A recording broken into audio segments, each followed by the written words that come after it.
Okay class MDCAT chemistry में हम जो है वो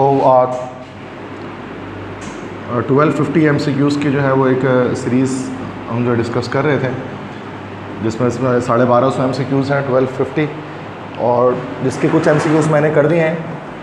तो अभी ये जो MCQs है, ये जो लेक्चर, ये पार्ट 6 कराएगा छठी सीरीज़ के अंदर। 5 वीडियोस मैंने अपलोड कर दिए हैं, 5 लेक्चर्स, और ये छठा लेक्चर है। अच्छा, उसमें से कुछ जैसे कि हाँ औरंगी कैंपस में किया है, कुछ नॉर्थ कैंपस में किया है, कुछ घर पे भी मैंने रिकॉर्ड किया है। तो वो टोटल इस तरह से 5 लेक्चर्स हो चुके हैं अब तक, और ये छठा लेक्चर हमारे पास हो रहा है।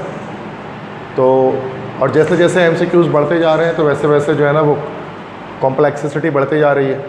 अब जैसे 851 से MCQs स्टार्ट हो रहे हैं, 850 तक मैंने जो है वो कंप्लीट कर लिया है। 851 से स्टार्ट हो रहा है। ये अल्ट्रा कॉन्सेप्चुअल MCQs हैं, हार्ड लेवल के। तो इसका लेवल बढ़ते जा रहा है जैसे जैसे फिर हम MCQs में आगे बढ़ते जा रहे हैं। ठीक है, तो देखते हैं इसको किस तरह के MCQs हैं, इसको हम सॉल्व करते हैं। तो इससे पहले तो शुरू के जो MCQs हैं वो काफ़ी आसान थे, तो उनको तो ईज़िली हमने कर लिया है। तो ये मिक्स MCQs हैं ओवरऑल, कंप्लीट फर्स्ट ईयर के, सेकेंड ईयर के, किसी भी चैप्टर से आ सकते हैं। ठीक है, 851 है, which of the following transitions in hydrogen atom emits radiation of highest energy. इसमें से कौन सी ट्रांजिशन हाइड्रोजन एटम की जो हाईएस्ट एनर्जी को इमिट करेगी? तो सबसे ज़्यादा एनर्जी एमिशन किस में होगी? n = 4 to 3, 3 to 2, 2 to 1 या 5 to 4?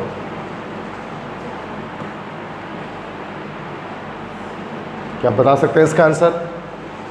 कि जब फोर्थ शेल है, ये n की वैल्यू, ये नंबर ऑफ शेल हमें शो कर रहा है। सबसे ज़्यादा एनर्जी की रेडिएशन किस वक्त होगी?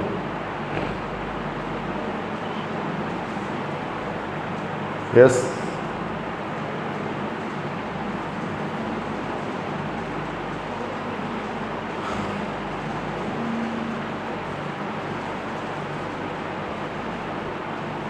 हाँ जी बताएं। C option. Reason? n = 2 to 1, मतलब सेकंड से फर्स्ट। वजह क्या है, क्या रीज़न है इसके पीछे? मतलब सेकंड शेल से जब इलेक्ट्रॉन फर्स्ट शेल पे जंप करेगा तो ज़्यादा एनर्जी रिलीज होगी। रीज़न?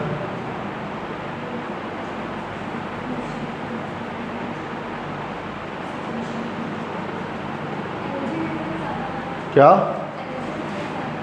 क्यों एनर्जी डिफरेंस ज़्यादा होगा? यस, तो एनर्जी डिफरेंस के ज़्यादा होने की क्या वजह है इसके पीछे?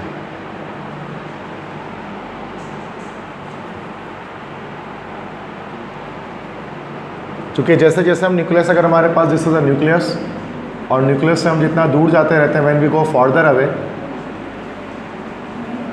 तो क्या होता है कि एनर्जी जो है वो इंक्रीज़ होते रहती है।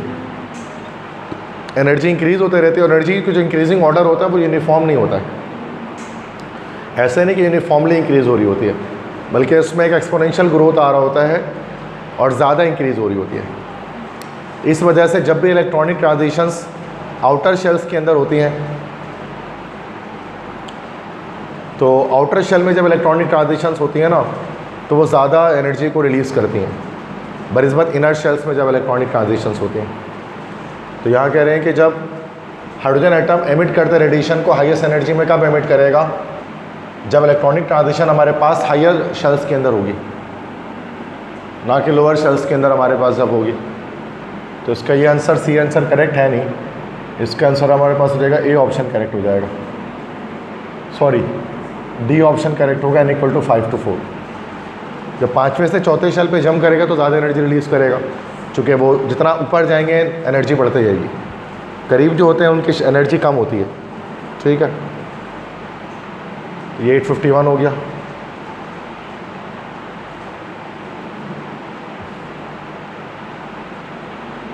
एट 52 है, which of the following elements violets the octet rule in common oxidation state. उनमें से कौन सा एलिमेंट जो है वो ऑक्टेट रूल की वायलेशन करता है? ऑक्टेट रूल का मतलब होता है लास्ट शेल में 8 इलेक्ट्रॉन। तो इसमें से कौन ऑक्टेट रूल की वायलेशन करेगा?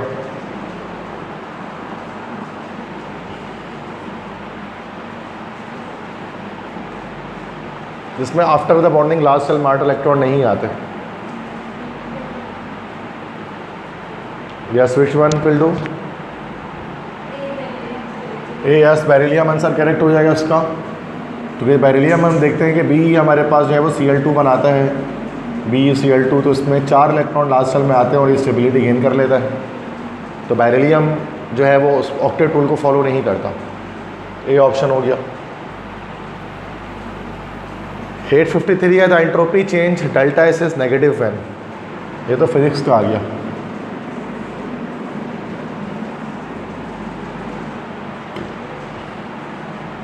एंट्रोपी तो हम लोग फिजिक्स में पढ़ते हैं ना भाई, डिसऑर्डरनेस ऑफ द सिस्टम, वो नेगेटिव कब होता है?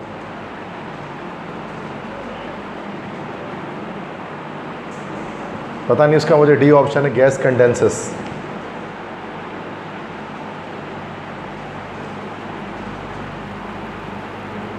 कहने का मकसद है कि शायद ये नेगेटिव उस वक्त होगा जब चेंज हमारा एक्सोथर्मिक होगा। Whenever there is an exothermic change then delta S is negative, like delta H जिस तरह एंथैल्पी चेंज नेगेटिव होता है, इसी लिहाज से। अब गैस कंडेंसेशन जो होती है वो हमारी एक्सोथर्मिक चेंज है, दैट्स वाई ऐसा हो गया। 854 है which pair of orbitals has maximum overlap, कौन से पेयर ऑफ ऑर्बिटल ज़्यादा ओवरलैप करते हैं, उसमें मैक्सिमम ओवरलैपिंग होती है।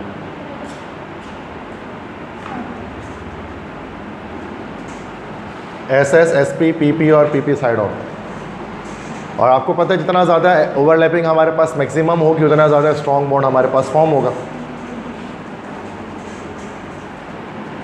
तो एक तो SS हो गया, ये हमारे पास SS है, ये हमारे पास SP ओवरलैपिंग हो गई, ये PP की हेड ऑन ओवरलैपिंग हो गई, और ये PB की साइडवेज ओवरलैपिंग हो गई। तो मैक्सिमम ओवरलैपिंग कहाँ पर होती है? C में होती है, मतलब PP जब हेड टू हेड ओवरलैपिंग करता है, सिग्मा बॉन्ड बनाता है, तो PP का सिग्मा वैसे भी स्ट्रॉन्गेस्ट बॉन्ड होता है। तो C option. 855 in galvanic cell electrons flow from, galvanic cell में इलेक्ट्रॉन्स फ्लो करते हैं कहाँ से कहाँ? कैथोड से एनोड, इलेक्ट्रोलाइट से इलेक्ट्रोड की जानिब, एनोड से कैथोड, या सॉल्ट ब्रिज से कैथोड की जानिब करते हैं। गैल्वानिक सेल में इलेक्ट्रॉन की फ्लो कहाँ होती है? कैथोड से एनोड में, इलेक्ट्रोलाइट से इलेक्ट्रोड पे, एनोड से कैथोड पे, और सॉल्ट ब्रिज से कैथोड पे।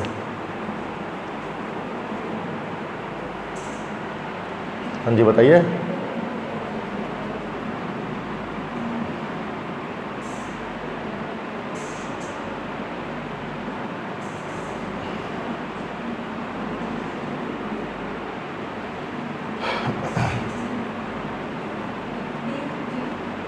Salt bridge to cathode,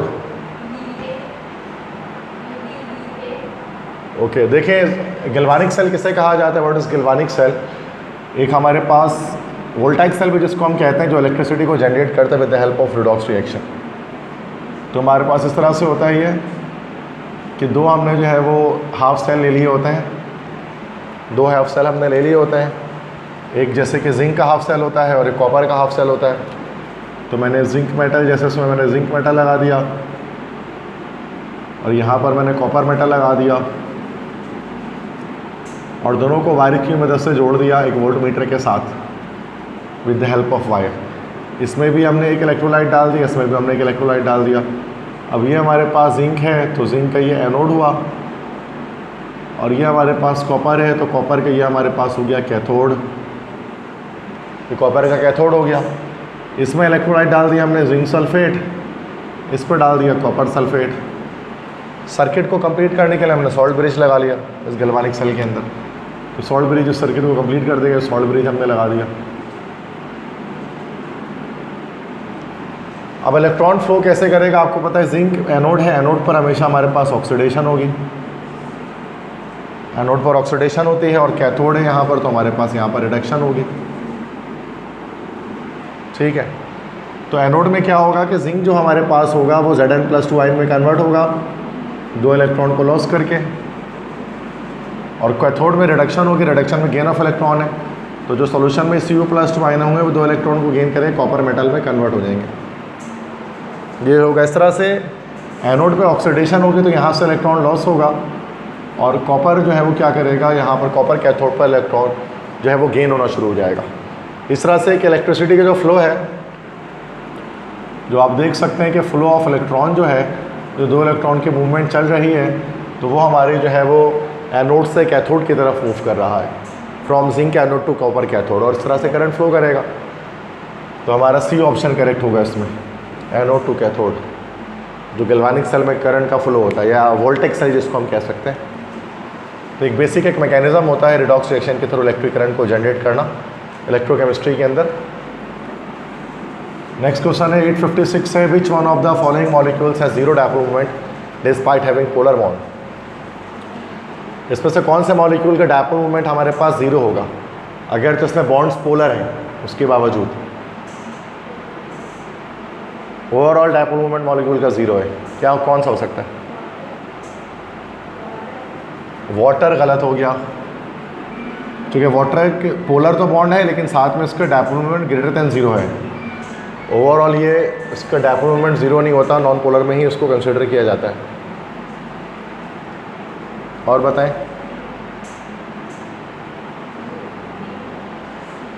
water तो नहीं है, फिर CH3Cl, CH3Cl भी नहीं हो सकता, इसका डायपोल मोमेंट भी ग्रेटर देन जीरो होता है, क्योंकि जब हम स्ट्रक्चर बनाते हैं, वैसे भी मैंने आपको बताया था लोन पेयर जब आ जाता है ना, तो लोन पेयर आने पर तो वैसे ही हमारे पास जो है वो dipole moment greater than zero हो जाता है, तो इसका जीरो से बड़ा हो गया।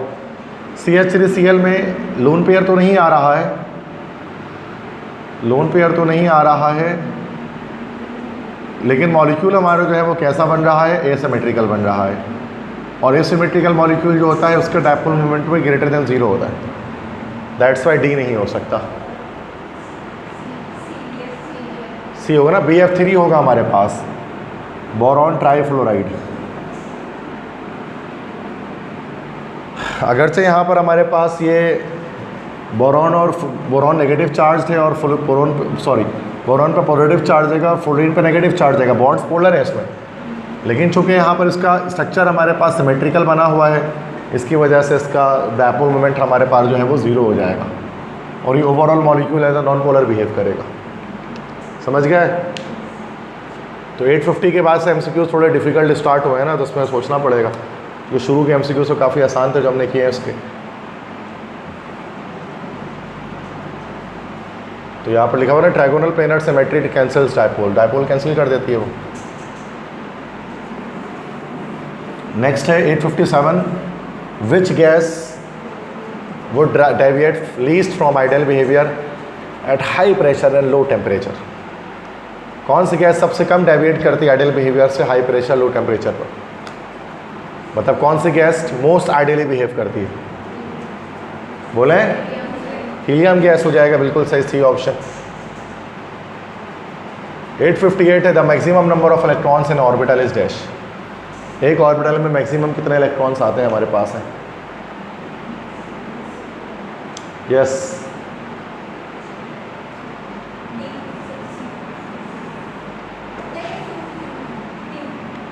बी ऑप्शन ना, 2 आएंगे ना भाई। किसी भी ऑर्बिटल में 2 से ज़्यादा इलेक्ट्रॉन नहीं आते according to Pauli's exclusion principle. Pauli के मुताबिक an orbital can accommodate a maximum of 2 electrons only, not more than 2। That's my B option. समझ में आ गई बात? 859 है, what is the value of delta H when a bond is formed. जब एक बॉन्ड बनता है तो डेल्टा एच की वैल्यू क्या होती है?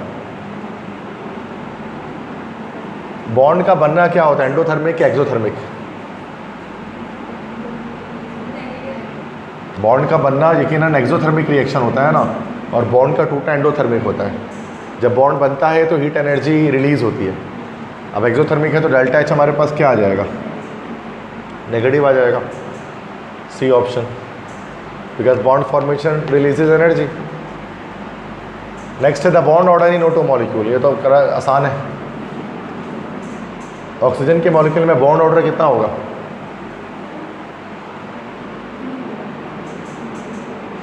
2 हो जाएगा, क्योंकि डबल कोवेलेंट बॉन्ड बना रहा है। 861 है, which of the following compound exhibits resonance. ये बड़ा मुश्किल सवाल है, इसमें से किस कंपाउंड में रेजोनेंस होगी? देखो रेजोनेंस किससे कहा जाता है? What is resonance?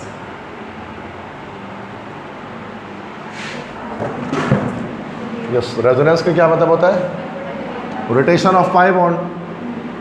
रेजोनेंस का मतलब होता है rotation of pi bond, pi bond का रोटेट करना। और ये बेंजीन के अंदर रेजोनेंस हमारे पास पाई जाती है C6H6 के अंदर, मतलब बेंजीन के अंदर तो पाई जाती है। बेंजीन के अलावा हमारे पास अगर हम कॉन्जुगेटेड अल्कीन लेते हैं, कॉन्जुगेटेड अल्कीन्स के अंदर भी हमारे पास रेजोनेंस पाई जाती है। मतलब अल्कीन्स हमारे पास होते हैं, जैसे ये हमारे पास अल्कीन है, 5 कार्बन इसमें है, डबल बॉन्ड यहाँ आ गया, डबल बॉन्ड यहाँ आ गया, तो ये हमारे पास हो गया 1 2 3 1,3 पेंटाडाइन। तो इसमें भी क्या होगा, हमारे पास रेजोनेंस मौजूद होगा। इसमें पाई बॉन्ड रोटेट करेगा, ये डबल बॉन्ड कभी उठकर यहाँ जाएगा, कभी ये डबल बॉन्ड ये वाला उठ के यहाँ जाएगा, ये डबल बॉन्ड अपनी पोजीशन यहाँ और यहाँ मूव करते रहेंगे। तो आइस जो हमारे पास कॉन्जुगेटेड अल्कीन होते हैं, जहाँ पर कॉन्जुगेटेड सिस्टम या जहाँ पर हमारे पास बना होता है पाई बॉन्ड्स का, वहाँ पर केमिस्ट्री के रूल के अकॉर्डिंग रेजोनेंस होती है। रेजोनेंस मतलब रोटेशन होती है पाई बॉन्ड की। बेंजीन में भी यही होता है, उसमें भी कॉन्जुगेशन आपको दिखती है पाई बॉन्ड की। अब यहाँ पर अच्छा, इसके अलावा कॉन्जुगेटेड अल्कीन्स के अलावा जो हमारे पास पॉलीएटॉमिक आइंस होते हैं,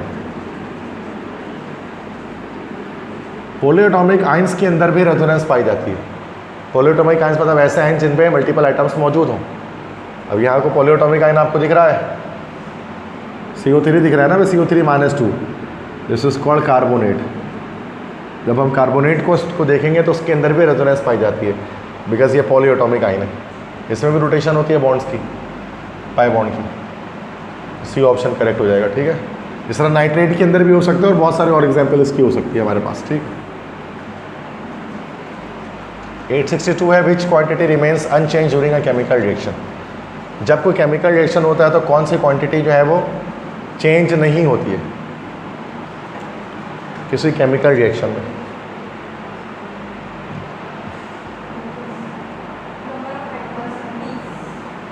क्या बी ऑप्शन ना, नंबर ऑफ एटम्स चेंज नहीं होता है। एटम्स की तादाद बराबर रहती है, चाहे रिएक्टेंट और प्रोडक्ट के अंदर उसमें कभी तब्दीली नहीं आती। बी ऑप्शन हो जाएगा। 863 है, which molecule contains a triple bond. C option हो जाएगा। इथाइन के अंदर ट्रिपल बॉन्ड होता है, इट कंटेन्स ट्रिपल बॉन्ड। 864 है, 0.1 molar solution of weak acid has इतना H+ concentration, the Ka of acid is dash.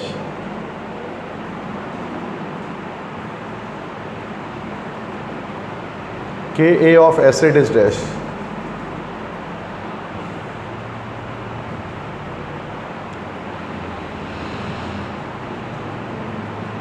तो ये तो हमारे सिलेबस से आउट है। पढ़ाई ये dissociation constant of acid Ka और Kb हम लोग डिस्कस नहीं करते हैं, तो उसको छोड़ दें अभी। इसको ये पूरा सॉल्यूशन होता है इसका।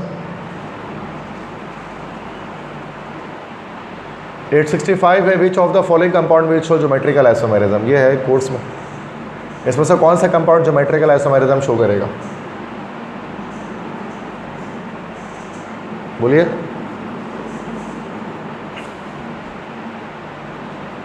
इसमें से कौन सा शो करेगा ज्योमेट्रिकल आइसोमेरिज्म? ABCD। देखो ज्योमेट्रिकल आइसोमेरिज्म आपको पता है कि अल्केन्स कभी शो नहीं करते, अल्केन्स नेवर शो इट। तो मीथेन नहीं करेगा, ये प्रोपेन नहीं करेगा। अब A और D में से कोई एक है, A करेगा ना। 2 ब्यूटेन की बात जब हम करेंगे तो इस तरह से CH डबल बॉन्ड CH, अब एक CH3 यहाँ आ गया, एक CH3 यहाँ आ गया। अब यहाँ पर रिस्ट्रिक्टेड रोटेशन मौजूद है यकीनन हमारे पास, तो एक यहाँ पर CH3 आ गया, कि यहाँ पर CH3 आ गया। दिस भी कॉल्ड, ये हमारे पास हो जाएगा सिस 2 ब्यूटीन हो जाएगा ये, in this is trans 2 butene ही हमारे पास हो जाएगा, ठीक है। तो सिस 2 ब्यूटीन और ट्रांस 2 ब्यूटीन ये दोनों हमारे पास ज्योमेट्रिकल आइसोमेरिज्म शो करेंगे। 866 है, which of the following is used as anti knocking agent in petrol. Anti knocking agent के तौर पे किसको यूज़ करते हैं? टेट्राइथाइलाइड को यूज़ करते हैं। सी ऑप्शन, नॉक इनहिबिटर के तौर पे। 867 है, in which orbital does the last electron of chromium enter in ground state. Chromium का लास्ट इलेक्ट्रॉन किस ऑर्बिटल में एंटर करता है ग्राउंड स्टेट के अंदर?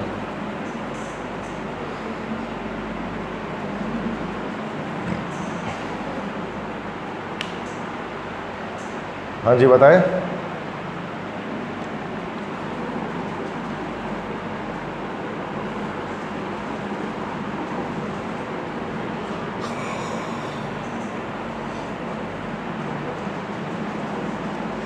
क्या आंसर होगा बताइए इसका?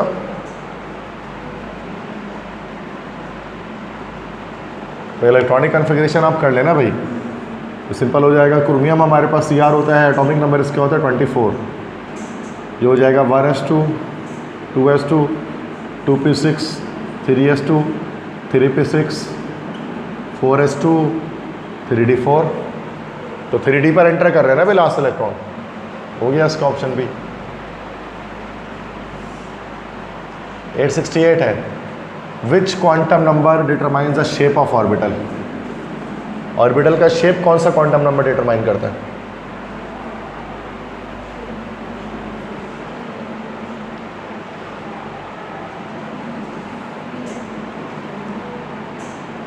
प्रिंसिपल क्वांटम नंबर तो साइज ऑफ ऑर्बिटल बताता है, एजिमुथल बताता है शेप, मैग्नेटिक और बताता है ओरिएंटेशन, और स्पिन क्वांटम नंबर बताता है स्पिन ऑफ इलेक्ट्रॉन।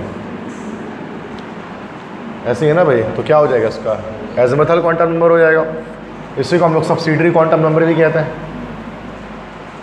869 है, in ultraviolet visible spectroscopy the absorption of radiation causes. ये तो हमारा कोर्स से आउट हो गया, चूँकि स्पेक्ट्रोस्कोपी जो है वो हमारे उसमें नहीं है पीएमडीसी सिलेबस के अंदर, तो उसको नहीं करेंगे। वैसे ये चैप्टर था सेकेंड ईयर में, लास्ट चैप्टर था स्पेक्ट्रोस्कोपी का, लेकिन जाहिर सी बात है कि वो रिड्यूस सिलेबस में था, तो उसको पढ़ा भी नहीं आप लोगों ने, तो उसको फ़ायदा ही नहीं है करके। स्पेक्ट्रोस्कोपी हमने नहीं पढ़ा है, ना ही पीएमडीसी सिलेबस में है मौजूद, तो ज़रूरत नहीं उसकी। 870 है, a molecule of water can form maximum how many hydrogen bond. पानी का एक मॉलिक्यूल कितने हाइड्रोजन बॉन्ड की फॉर्मेशन कर सकता है?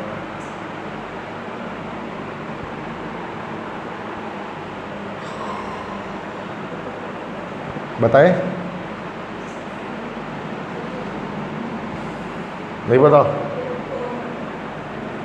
4 की करेगा। किस तरह से 4 को करेगा? देखिए, जब हम स्ट्रक्चर बनाएंगे, इसका ऑक्सीजन है, ये हाइड्रोजन है, और ये नेगेटिव चार्ज है। तो अब देखिए किस तरह से करेगा। एक तो ये हाइड्रोजन हमारे पास करेगा एक ऑक्सीजन से, एक तो ये हमारे पास करेगा किसी एक ऑक्सीजन से, और ये किसी ऑक्सीजन से करेगा। वो माइनस और ये अगले वो माइनस से करेगा। ये 2 हाइड्रोजन बॉन्ड हो गए। बाकी ये जो ऑक्सीजन है ये 2 तरफ से करेगा, एक H+ से अलग करेगा, दूसरा H+ से अलग करेगा। देखा होगा आपने, इस तरह से 4 हाइड्रोजन बॉन्ड एक वाटर का मॉलिक्यूल हमारे पास बना रहा होता है। तो ये एक हाइड्रोजन, ये दोनों एक हाइड्रोजन बनाते हैं, और ये ऑक्सीजन 2 हाइड्रोजन बॉन्ड बनाता है। 871 है, which solution acts as both oxidising and reducing agent. कौन सा सॉल्यूशन ऑक्सीडाइजिंग रिड्यूसिंग दोनों एजेंट के तौर पर वर्क करता है?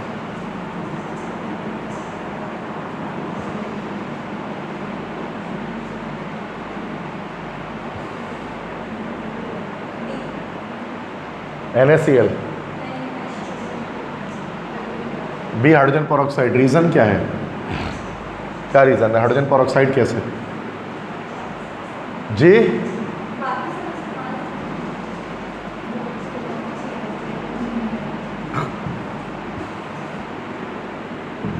हाइड्रोजन पेरोक्साइड जो है वो हमारा डिकम्पोज होता है वाटर में और ऑक्सीजन गैस में। यहाँ पर हम देख सकते हैं कि ऑक्सीजन यहाँ पर -2 पर, -4 पर था,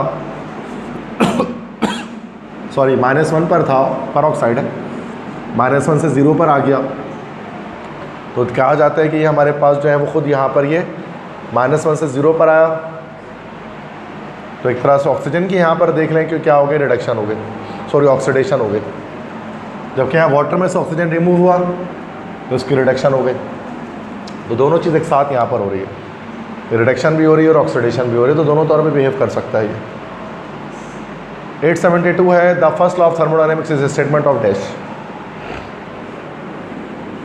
फर्स्ट लॉ ऑफ थर्मोडायनेमिक्स किसकी स्टेटमेंट है?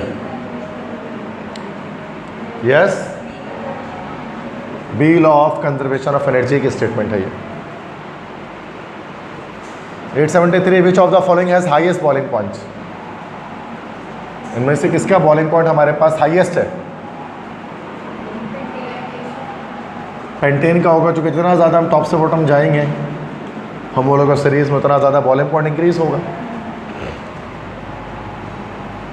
इसके बाद 874 है which among the following ions will have the smallest radius.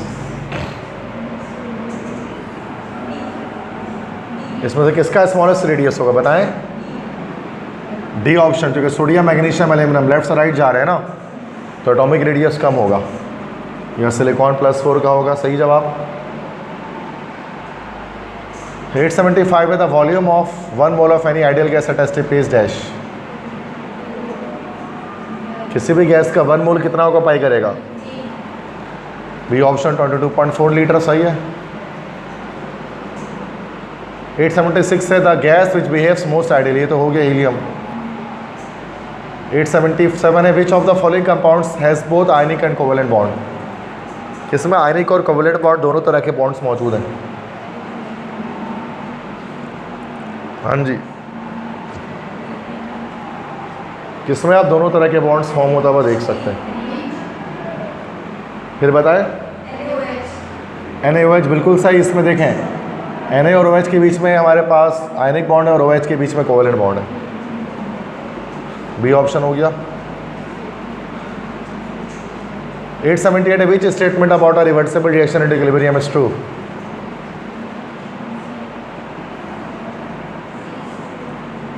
एक रिवर्सिबल रिएक्शन इक्विलिब्रियम पर है तो उसके बारे में क्या बात ट्रू है? किस forward and backward rates are equal, बिल्कुल सही। फॉरवर्ड बैकवर्ड रिएक्शन इक्वल हो जाएंगे। 879 है the main reason for deviation of real gases from ideal behaviour is dash.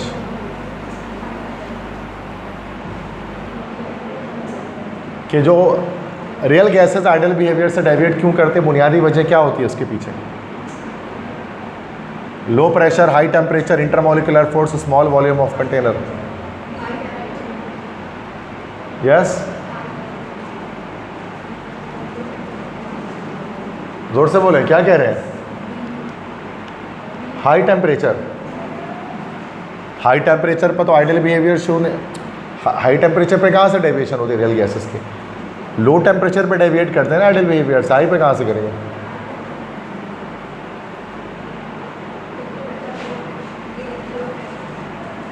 Low pressure पे भी नहीं करते, हाई प्रेशर पे करेंगे ना भाई। जितना हाई प्रेशर होगा उतना ज़्यादा वो डेविएट करेंगे। तो ए भी तो नहीं है भाई, ये सी होगा ना इंटरमोलिकुलर फोर्स। उनके बीच में जो इंटरमोलिकुलर फोर्स है जिसकी वजह से उनका वॉल्यूम ज़ीरो नहीं हो पाता है, जिसकी वजह से क्या होता है कि आइडियल बिहेवियर से डेविएट कर पाते हैं because of the intermolecular force inside the real gases. But ideal gases के अंदर there is no force of attraction between the molecules, इसमें इंटरमोलिकुलर फोर्स नहीं होता। और वही इंटरमोलिकुलर फोर्स सबसे बड़ी वजह है कि रियल गैसेस जो आइडियल बिहेवियर से डेविएट करते हैं। सी ऑप्शन ठीक है। क्या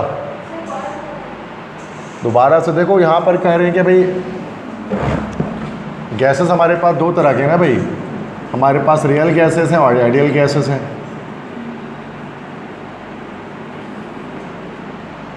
अब आइडियल गैसेस हर कंडीशन पर बॉयल्स लॉ, चार्ल्स लॉ को फॉलो करते हैं, चाहे कोई भी कंडीशन आ जाए। हाई प्रेशर पे भी करेंगे, लो टेम्परेचर पे भी करेंगे, चूँकि उनका वॉल्यूम ज़ीरो हो सकता है, इनका वॉल्यूम ज़ीरो हो सकता है चूँकि गैसेस के मॉलिक्यूल्स के बीच में कोई इंटरमोलिकुलर फोर्स नहीं है, तो जिसकी वजह से आपस में ज़ीरो हो सकता है, उनमें कोई फोर्स ऑफ अट्रैक्शन रिपल्जन मौजूद नहीं होती है, जिसकी वजह से उससे उनका जो है वो वॉल्यूम है वो ज़ीरो हो सकता है। लेकिन जब हम रियल गैसेस की बात करते हैं तो रियल गैसेस में क्या होता है, there is no force, intermolecular force between the molecules of real gases. Sorry, there is intermolecular force present between the molecules of real gases, that's why इनका वॉल्यूम ज़ीरो नहीं हो पाता है। बस जब हम इनको बहुत ज़्यादा ठंडा करते हैं ना, करीब तो आ जाता है मॉलिक्यूल, लेकिन इनका वॉल्यूम ज़ीरो नहीं होता। रीज़न यही है कि भाई वॉल्यूम इसलिए ज़ीरो नहीं होता बिकॉज इंटरमॉलिक्यूलर फोर्स उसके अंदर एग्जिस्ट करता है, जो उनके अंदर अट्रैक्शन और रिपल्जन की क्वालिटीज़ पैदा करता है। 880 है which of the following has the highest percentage of sulphur by mass. किसमें सल्फर की हाईएस्ट परसेंटेज है बाय मास?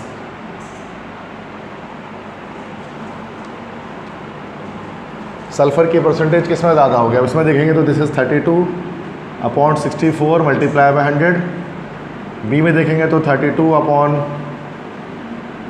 ये 32/48 मल्टीप्लाई बाय 100 हो जाएगा 32/98 मल्टीप्लाई बाय 100 और जाएगा 98 से ज़्यादा ही होगा, मान लो कुछ भी कर देते हैं उसको, 98 से ज़्यादा ही निकलेगा ना भैया, उसको कुछ भी कर लो, 200 कर लो, पता नहीं जो भी निकलेगा, हमें आंसर ऐसे ही पता लग जाएगा। तो सबसे बड़ी वैल्यू किसकी कहाँ आ रही है? ए में सबसे बड़ी आएगी, चूँकि बाकी सब छोटी आ रही है, चूँकि डेनोमिनेटर बड़ा है सब में, तो इसको पूरा सॉल्व करने की ज़रूरत नहीं है कि बैठ के आप सॉल्व करेंगे। इसके बी ऑप्शन क्यों होगा? इसका यही होगा ना, बी तो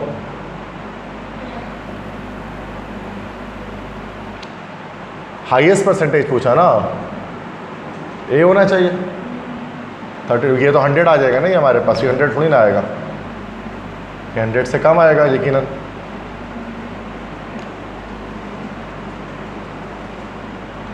तो यहाँ SO3 निकाल कर दिखा रहे हैं 40%, तो इसमें तो ज़्यादा आ रहा है।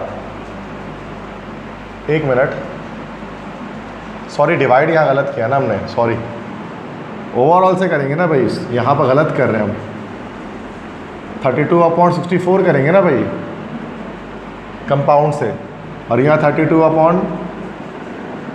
प्लस 48, 8 और 2 10, 4 5 80। अब सही है, अभी भी तो SO2 ही आ रहा है, क्योंकि यहाँ 32 बनता 30, 32 64, 200 250, ये 50% आ रहा है और ये हमारा 40% आ रहा है, तो ए ही करेक्ट है।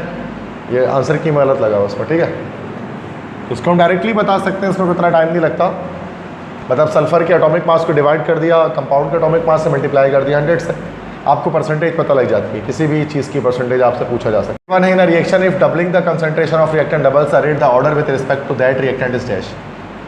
किसी रिएक्शन में अगर कंसंट्रेशन को डबल करने से रेट ऑफ रिएक्शन डबल हो जा रहा है, तो ऑर्डर क्या होगा with respect to reactant? Reactant को डबल कर रहे हैं तो रेट डबल हो जा रहा है, तो ऑर्डर ऑफ रिएक्शन क्या है केमिकल काइनेटिक्स के अकॉर्डिंग? बड़ा आसान है, बताइए ना। गलत जवाब, फर्स्ट ऑर्डर। अल्लाह के बंदे, क्या हो गया, क्या बोल रहे हो आप लोग भाई? अगर इस तरह से rate of reaction is directly proportional to concentration of A हो गया ना भाई, ए को डबल कर रहे हैं तो रेट डबल हो रहा है, ये डबल कर रहे हैं तो ये डबल हो रहा है। अगर ये स्क्वायर लगाते हैं तो उसका मतलब कंसंट्रेशन डबल करने पर रेट 4 टाइम हो जाता। तो उस सूरत में हम कहते हैं ना कि भाई ये सेकंड ऑर्डर रिएक्शन है। अभी सेकंड ऑर्डर कहाँ से? अभी तो फर्स्ट ऑर्डर है ना। ये नहीं समझ में आ रही बात? जैसे तो पढ़ा हुआ है केमिकल काइनेटिक्स के अंदर ऑर्डर ऑफ रिएक्शन। 882 है विच oxide of nitrogen is used is anaesthesia. कौन सा नाइट्रोजन का ऑक्साइड एनेस्थीसिया या बेहोशी करने के लिए इस्तेमाल करते हैं? कौन सा ऑक्साइड होता है नाइट्रोजन का जिसको बेहोश करने के लिए इस्तेमाल किया जाता है?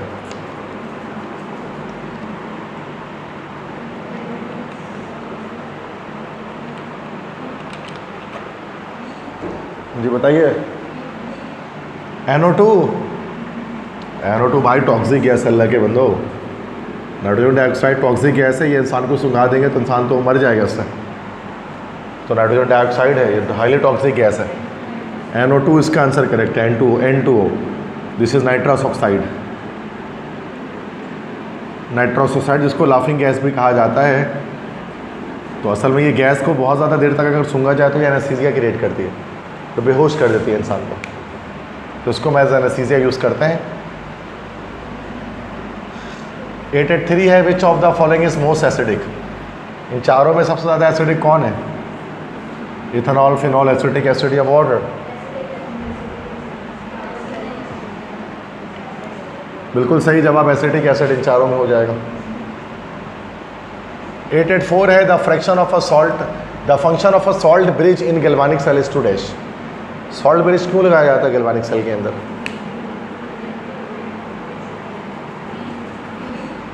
तो मेंटेन इलेक्ट्रिकल न्यूट्रलिटी, बिल्कुल सही। तो इलेक्ट्रिकल न्यूट्रलिटी मेंटेन रहे, तो वो क्या करते हैं, पॉजिटिवली चार्ज लाइन प्रोवाइड करते हैं दोनों हाफ सेल्स को, ताकि कहीं पर पॉजिटिव या नेगेटिव चार्ज की कंसंट्रेशन बढ़े नहीं। 885 with oxidation state of iron in FeCN6 minus is 3 is dash. Oxidation number बताना है, इसके अंदर है, किस तरह से निकलेगा? Fe plus Cn into 6 is equal to -3, Fe plus -1 into 6 is equal to -3, Fe minus 6 is equal to -3, F equal to -3 plus का 6, तो Fe क्या निकल गया? प्लस का 3 निकल गया, बी ऑप्शन हो जाएगा। समझ में आ गया सबको? 886 है the reaction this is exothermic increasing temperature will dash. ये रिएक्शन एक्सोथर्मिक है, टेम्परेचर को बढ़ाने से क्या होगा?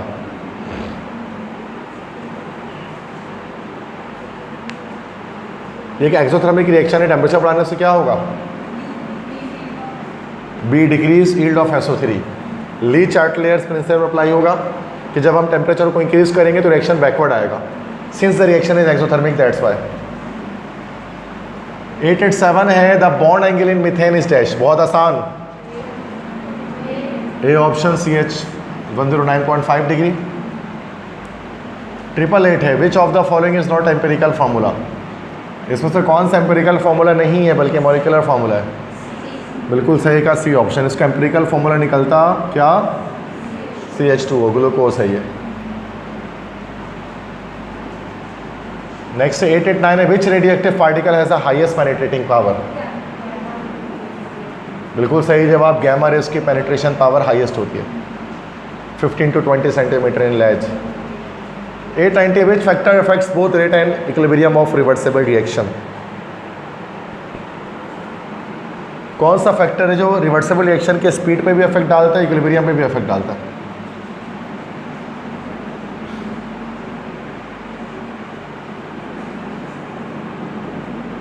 ये बताइए, थोड़ा मुश्किल सवाल आ गया। ये रेट ऑफ रिएक्शन को भी इफेक्ट करेगा और इक्विलिब्रियम को भी इफेक्ट करेगा, ये है ना कॉन्सेप्चुअल सवाल। क्वेश्चन नंबर 890,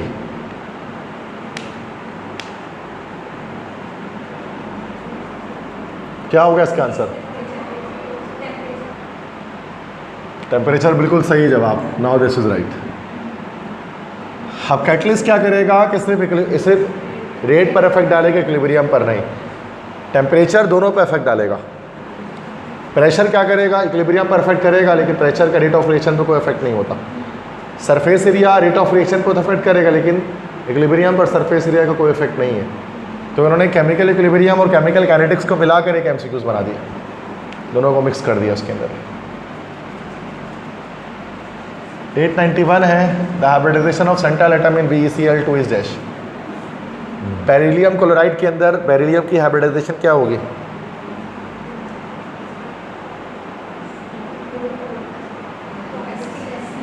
sp होगी, बिल्कुल से कोई लीनियर शेप होता है ना उसका, तो sp हाइब्रिडाइजेशन हो जाएगी। उसके बाद है 892 है the empirical formula for compound with 40% carbon, 6.7% hydrogen and 53.3% oxygen is dash. Empirical formula पूछ रहे हैं, परसेंटेज दिया हुआ है, और जब परसेंटेज दिया जाता है तो सबसे पहले हम लोग मोल रेशियोज मालूम करते हैं। और मोल रेशियो कैसे मालूम होगा? कार्बन का कैसे मालूम होगा? 40 डिवाइड बाई 12 करके। हाइड्रोजन का मालूम हो जाएगा 6.7 डिवाइड बाई 1 करके, एटॉमिक मास से डिवाइड कर देंगे परसेंटेज को। ऑक्सीजन आ जाएगा 53.3 डिवाइड बाय 16, ये तो 6.7 आ गया, और ये आ जाएगा 12 2 12 3 36, 3.33 आ जाएगा शायद ये, और ये 16 3 था 16 3 था 6 3 18 3 3, ये भी 3.33 समथिंग आ जाएगा। ठीक है, ये आ गया हमारे पास मोल रेशो। उसके पास सिंपलेस्ट मोल रेशो मालूम करेंगे, CHO 3.33, 6.7, 3.33। अब तीनों को डिवाइड कर देंगे सबसे कम वाले से, ये सिंपलेस्ट मोल रेशो कहलाता है। ये पंजाब बोर्ड, फेडरल बोर्ड में आपको मिलता है ये MCQs परसेंटेज कंपोजिशन का, सिंध बोर्ड में तो नहीं मिलेगा आपको ये। तो ये हमारे पास 1 आ जाएगा, ये 2 आ जाएगा, ये 1 आ जाएगा। इससे एम्पेरिकल फॉर्मूला पता लग जाएगा हमें कि वो क्या हो जाएगा, C के नीचे 1, H के नीचे 2 और O के नीचे 1। तो उसका आंसर आ जाएगा CH2OA ऑप्शन। तो यहाँ पर सबसे पहले हमने मोल रेशियो मालूम किया। And how can we calculate mole ratio? By dividing the percentage with atomic mass of the element, and then we will move on towards simplest mole ratio. And what we do here, we just divide the mole ratio with the least mole ratio of each element, so that we can get empirical formula of that specific compound। ठीक है, समझ में आ गया सबको? तो ये federal board में आता है। नेक्स्ट 893 है, what which is the most soluble in water? सबसे ज़्यादा सॉल्युबल कौन सा है होगा पानी में? इसमें बहुत आसान है, जोर से बोलें। अरे आवाज़ ही नहीं आती। C ऑप्शन, सोडियम नाइट्रेट, बिल्कुल सही। क्योंकि लेड के सॉल्ट, सिल्वर के सॉल्ट और बेरियम के सॉल्ट, ये सारे salt less soluble in water रहते हैं।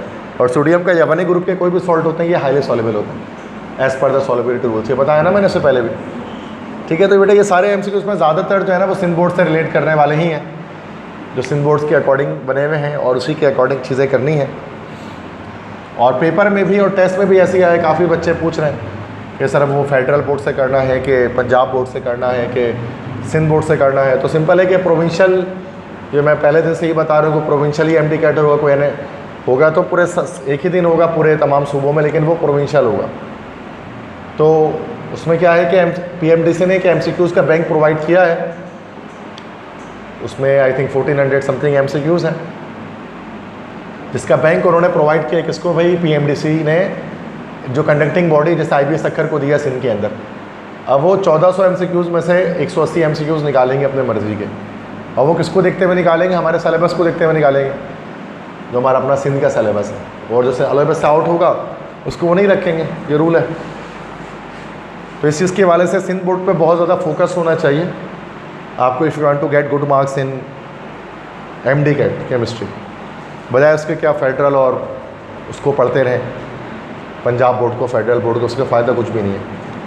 तो अगर से मैंने लेक्चर फेडरल बोर्ड के और पंजाब बोर्ड के भी अपलोड किए हैं मैं प्लेलिस्ट के अंदर, मतलब तो उसको देखकर बच्चा फेडरल बोर्ड, पंजाब बोर्ड पढ़ सकता है, लेकिन उसकी ज़रूरत नहीं है, क्योंकि वो पहले ही बहुत ज़्यादा है, क्योंकि कंटेंट बहुत ज़्यादा है। अभी मैं ऐसे देख रहा था, एक जगह पर किसी ने कमेंट किया था, मतलब एक पोस्ट लगाया हुआ था कि केमिस्ट्री के लिए किसी ने कि भाई लेक्चर कौन से यूट्यूब से देखें। तो उसमें कमेंट में रीड करा, तो उसमें कह रहे थे अगर आपके पास टाइम है, अगर आपके पास वक्त है तो आप सर नसीम जुल्फ़िकार के चैनल पे जाओ। अगर टाइम है, टाइम नहीं है तो फिर उसने बोला वाजिद अली कंबो और दूसरे हैं उनके पास चले जाओ। चूँकि मैंने लेक्चर बहुत डिटेल में डाला है, पर बहुत सारा डाला हुआ है, वक्त चाहिए उसके लिए। अगर आपके पास वक्त है, डिटेल में पढ़ने का है, तो फिर आप मेरे लेक्चर से पढ़ें। लेकिन शॉर्ट में क्योंकि मैंने इतने लेक्चर डाले हुए, इतने ज़्यादा, और MD कैट में भी जाहिर सी बात है लॉन्ग लेक्चर है। अब एक लेक्चर घंटे, 2 घंटे का है, 1.5 घंटे का है, तो जाहिर सी बात है मैं पूरे डिटेल में एक चीज़ को पढ़ा रहा हूँ। तो जो बहुत डिटेल में जिसको पढ़ना होता है तो वो फिर एक लेक्चर पे आता है। और अक्सर होता है 10-15 मिनट का, आधे घंटे का लेक्चर होता है, 20 मिनट का लेक्चर डाला होता है यूट्यूब पर। तो उनमें भी ज़्यादातर वो पब्लिसिटी लेक्चर्स होते हैं कि एक लेक्चर डाला हुआ होता है, बाकी के लिए लिखा होता है कि आप पेड सब्सक्रिप्शन लें और आप बाकी के लिए पेड पेमेंट वाला ले लें और ये ले लें। वो बस 1-2 ही मिल जाता है, जैसे मुख्तलिफ यूट्यूब पे देखा होगा आपने। कंप्लीट प्लेलिस्ट किसी ने नहीं बनाई हुई है, तो ये चीज़ है। तो वो मैंने बनाई हुई है सिर्फ, मैं तो हर साल के अलग बना रहा हूँ, 2020 के अलग, 21 के अलग, 22 के अलग, 23 के अलग, 24 के अलग, 25 के अलग, सबके अलग बनाए हुए प्ले लिस्ट मैंने। तो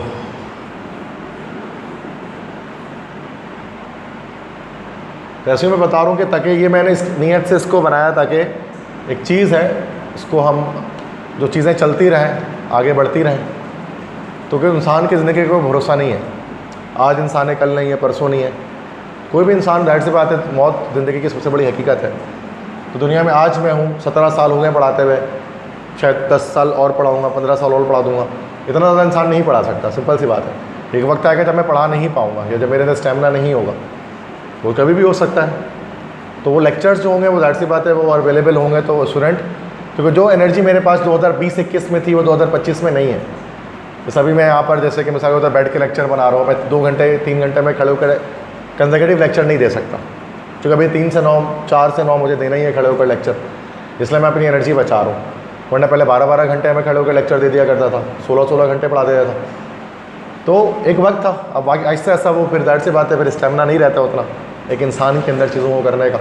एक वक्त आएगा जब 1 घंटा भी नहीं पढ़ा पाऊँगा, 1 घंटे में ही जो है वो फिर नहीं हो सकेगा, तो फिर वो लेक्चर्स काम आएंगे उन तमाम स्टूडेंट्स के जो स्टूडेंट्स आपके बाद आएंगे और तैयारी करेंगे, लेक्चर्स को वॉच करेंगे, वो देखेंगे। तो ये चीज़ एक बेनिफिट होती है इसकी नीयत से, ताकि अगर अल्लाह ने मुझे एक स्किल दी है, टैलेंट दिया है पढ़ाने का, तो वो मैंने उसको अपलोड कर दिया कि यार कभी अगर मैं नहीं पढ़ा सकूँ तो मेरी चीज़ें रहीं तो ना उस तरह से, ऐसा तो नहीं कि वो चीज़ ख़त्म हो जाए मेरे साथ ही। तो कितने ऐसे ये टेक्नोलॉजी से पहले कितने अच्छे अजीम टीचर गुजरे दुनिया में, एल्बर्ट आइंस्टाइन और कैसे टीचर गुजरे, लेकिन जाहिर सी बात है उनका पढ़ाने का वे या डिलीवरी वो हमारे पास नहीं पहुंच सका, क्योंकि उनके दौर में था ही नहीं यूट्यूब और इस तरह की चीज़ें। तो आइंस्टाइन और बड़े बड़े साइंटिस्ट, उनके लेक्चर्स हमारे पास नहीं है रिकॉर्डेड फॉर्म में, वरना हमारे लिए एक बहुत बड़ा सरमाया होता है वो बच्चों के सीखने के लिए। कितने बड़े बड़े लोग गुजरे, बड़े बड़े उस्ताद गुजरे फिज़िक्स के, केमिस्ट्री के। आज जो दौर है तो उसमें जाहिर सी बात है चीज़ें हैं तो हम उसको यूज़ कर सकते हैं, इस्तेमाल करते हैं। 894 है, when a chemical reaction releases heat it is termed as dash. ये तो बड़ा आसान है, एक्सोथर्मिक हो गया, हीट रिलीज हो रही है तो एक्सोथर्मिक हो जाएगा बेटा। 895 है, which of the following acts as both oxidising and reducing agent in basic medium. इसमें से कौन, अभी तो ये पीछे चला गया ना, दोनों ऑक्सीडाइजिंग रिड्यूसिंग के तौर पे कौन बिहेव करेगा, हाइड्रोजन पेरोक्साइड करेगा तो चला गया। 896 है, which species has a bond angle of 180 degree. इसका बॉन्ड एंगल 180 डिग्री होगा। लीनियर शेप मतलब बिल्कुल सही, जब आप कार्बन डाइऑक्साइड, आप कार्बन डाइऑक्साइड का शेप आप जानते लीनियर होता है ना, और ये जो बॉन्ड एंगल हमारे पास बन रहा होता है दिस इज़ 180 डिग्रीज। ऐसे ही है ना बेटा, तो पता है सबको, बाकी सब में 180 नहीं होगा। अमोनियम 107, ऐसे 104.5, ऐसे 109.5 डिग्रीज है। 897 है, which has the smallest atomic ionic radius. सबसे छोटा एटॉमिक रेडियस, आयनिक रेडियस किसका होता है? बोले दोबारा बोले, डी और ये तो रिपीट हो गया ना, पीछे चला गया। 898 है, in kinetic molecular theory pressure of gas is due to dash. Kinetic molecular theory के अकॉर्डिंग गैस का प्रेशर क्यों आता है?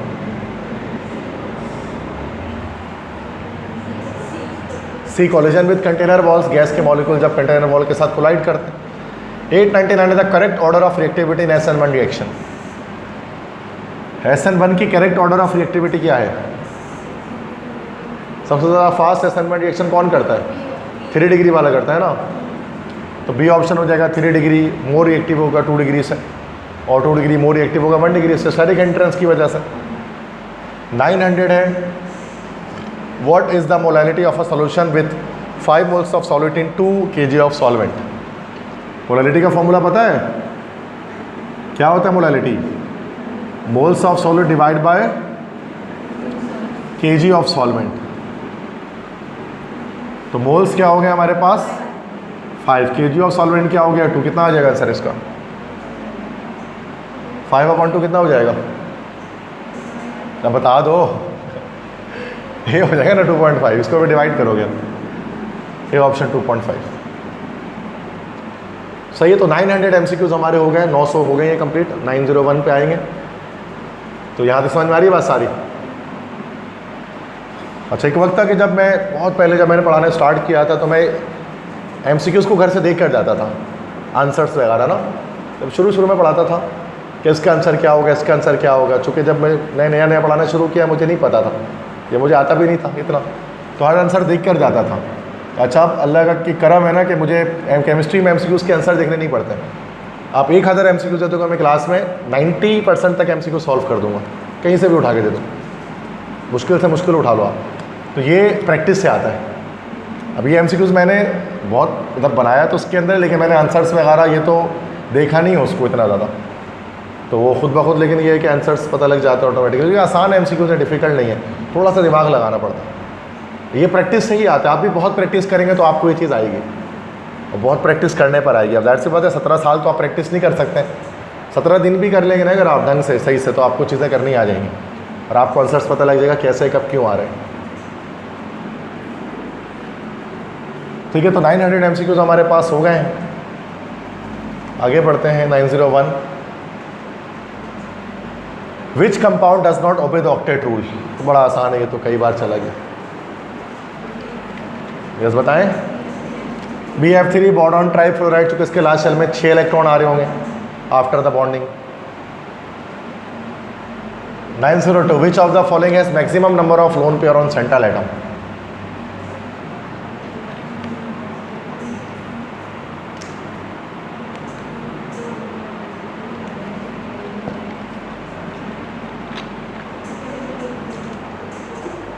हाँ जी, किसमें मैक्सिमम लोन पेयर होंगे सेंट्रल एटम में? मुश्किल है क्या? H2O में नहीं, इसमें तो 0 हो गया, इसमें तो होगा ही नहीं। वाटर में 2 होगा, नाइट्रोजन में 1 होगा, SF6 में 1 भी नहीं होगा, तो बी ऑप्शन हो गया वाटर।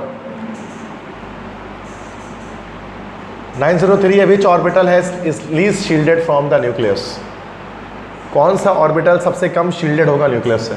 शील्डिंग इफेक्ट पता है? शील्डिंग इफेक्ट पढ़ा है कभी? इनर मोस्ट सेल की वजह से आती है। इनर मोस्ट सेल जितने ज़्यादा होंगे उतने ज़्यादा शील्डिंग इफेक्ट होगी। तो कौन सा ऑर्बिटल का सबसे कम शील्डिंग इफेक्ट होगा, मतलब जिसके अंदर इनर मोस्ट इलेक्ट्रॉन्स नहीं, इनर मोस्ट सेल नहीं होंगे? क्या हो जाएगा बताइए? सी में तो यार, सी में तो 2 इनर मोस्ट सेल आ जाएगा, फर्स्ट भी आ जाएगा, सेकंड भी आ जाएगा, इसका सबसे ज़्यादा शील्डिंग इफेक्ट हो जाएगा। अरे अल्लाह के बंदे, तो ये है ना, ये फर्स्ट शेल है, ये सेकंड शेल है, ये थर्ड शेल है, सबसे ज़्यादा शील्डिंग इफेक्ट तो इसमें होगा और सबसे कम इसमें होगा, फर्स्ट शेल में होगा। तो डी ऑप्शन हो गया। इनर मोस्ट शेल की वजह से शील्डिंग इफेक्ट आता है, जब वो है ही नहीं तो जाहिर सी बात है फर्स्ट शेल में सबसे कम हो गया, और जितना आगे बढ़ते रहते शील्डिंग इफेक्ट बढ़ते रहता है। ये तो 9 क्लास में पढ़ते हैं यार बच्चे shielding effect. 904 which of the following solution is pH less than 7। बहुत आसान, लेस देन 7 pH किसका होगा? जो चीज़ एसिडिक होगी। एसिड का pH होता है ना लेस देन 7। एसिड क्या है इनमें से? एसिड तो कोई नहीं दिख रहा, लेकिन एसिडिक सॉल्ट दिख रहा है। एसिडिक सॉल्ट कौन सा है? हाँ, बी। गलत जवाब। क्या कर रहे हो? उसको पानी में, ये बेसिक सॉल्ट है, सोडियम कार्बोनेट, पानी में डालो उसको आप HOH, तो क्या बनेगा? NaOH बनेगा और कार्बोनिक एसिड बनेगा। स्ट्रॉन्ग बेस बना और वीक एसिड बना, तो ये एसिडिक कहाँ से हो गया? तो बेसिक सॉल्ट हुआ। इसका तो pH हमारा ग्रेटर देन 7 रहेगा। हाँ, ए। क्या ऑप्शन है बताएं तो सही। बी तो नहीं है, क्या है? C option. सी ऑप्शन में क्या है कि जब हम इसको वाटर में ऐड करेंगे तो it will be forming ammonium hydroxide as well as hydrochloric acid. This is weak base and this is overall the solution is becomes acidic. That's why NH4Cl is an acidic salt and it is a pH less than 7. इतना आसान है, 9 में पढ़े था यार ये सब चीज़ों को, एसिडिक सॉल्ट, बेसिक सॉल्ट। 905 है which of the following is not an assumption of kinetic molecular theory. कौन सा KMT का पॉइंट नहीं है? Gas molecules attract each other. A या बी? बी ऑप्शन है भाई। गैस मॉलिक्यूल अट्रैक्ट करते हैं एक दूसरे को। उसमें क्या है कि KMT कहता है कि there is no force of attraction and repulsion between the molecules of gases. 906 the standard enthalpy of formation of element in its most stable form is dash.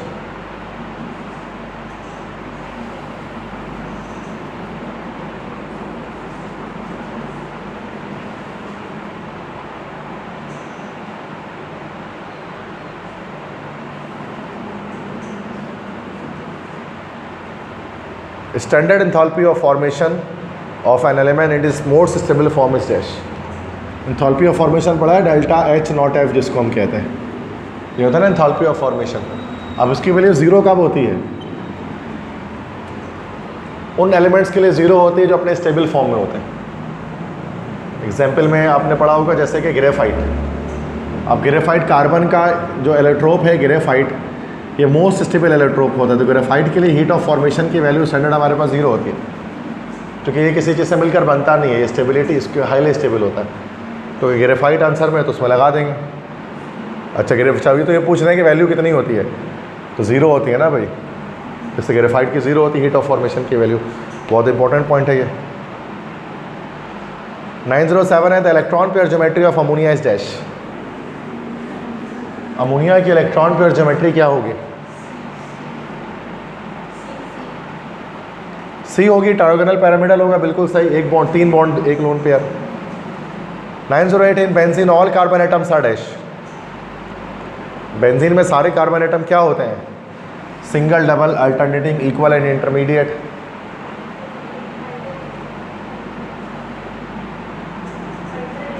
Alternate होते हैं, एक सिंगल एक डबल होता है। ये क्या लिखा भाई? इक्वल इंटरमीडिएट, इससे क्या मतलब है? ओके सॉरी,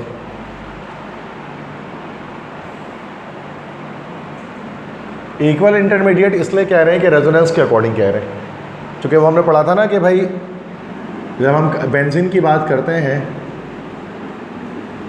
बेंजीन में जो सारे बॉन्ड लेंथ होते हैं ना, चाहे वो कार्बन कार्बन डबल बॉन्ड हो, चाहे कार्बन कार्बन सिंगल बॉन्ड हो, इनकी बॉन्ड लेंथ कैसी होती है? सिमिलर होती है, सेम होती है, बिकॉज ऑफ रेजोनेंस। क्योंकि बॉन्ड एक जगह पर है नहीं, तो कभी इधर जा रहा है, कभी इधर जा रहा है, कभी इधर जा रहा है, तो डेढ़ बॉन्ड हर जगह पर बन रहा होता है ना, डेढ़ बॉन्ड का जो कॉन्सेप्ट होता है रेजोनेंस। तो ये डी हो जाए, इक्वल इंटरमीडिएट। कि बेंजीन में सारे कार्बन कार्बन बॉन्ड एक जैसे होते हैं, इक्वल होते हैं, आइडेंटिकल होते हैं, और इंटरमीडिएट होते हैं। इंटरमीडिएट मतलब सिंगल और डबल बॉन्ड के बीच में, दरमियान में होते हैं ना, सिंगल होता है ना डबल होता है, डेढ़ के में होता है। पढ़ा है ना ये रेजोनेंस में, molecule orbital treatment of benzene के अंदर। नेक्स्ट है the oxidising agent in the reaction. इस रिएक्शन में ऑक्सीडाइजिंग एजेंट कौन है? जो खुद रिड्यूस होगा वो ऑक्सीडाइजिंग एजेंट है। कौन रिड्यूस हो रहा है बताइए? Zn zinc. जिंक रिड्यूस हो रहा है, अब अल्लाह के बंदे ऑक्सीडाइज हो रहा है। ये कॉपर +2, जिंक तो 0 से +2 जा रहा है, तो जिंक कहाँ से ऑक्सीडाइज हो, रिड्यूस हो गया। ये ऑक्सीडाइज हो रहा है तो रिड्यूसिंग एजेंट है। यहाँ कॉपर +2 0 से पे आ रहा है तो ये रिड्यूस हो रहा है, तो ऑक्सीडाइजिंग एजेंट है। इतना बेसिक कॉन्सेप्ट है, गलत बता रहे हैं आप लोग। 910 विच of the following shows maximum resonance energy. सबसे ज़्यादा रेजोनेंस किसके अंदर आएगी हमारे पास? सबसे ज़्यादा रेजोनेंस किसमें होता है हमारे पास? जिसमें ज़्यादा पाई बॉन्ड आएंगे, बेंजीन हो जाएगा, सी ऑप्शन। 911 है which gas has the highest diffusion rate at room temperature. इसका वेट सबसे कम बोले H2, सी ऑप्शन। 912 है which of the following is a non polar molecule with polar bond. ये तो हो गया।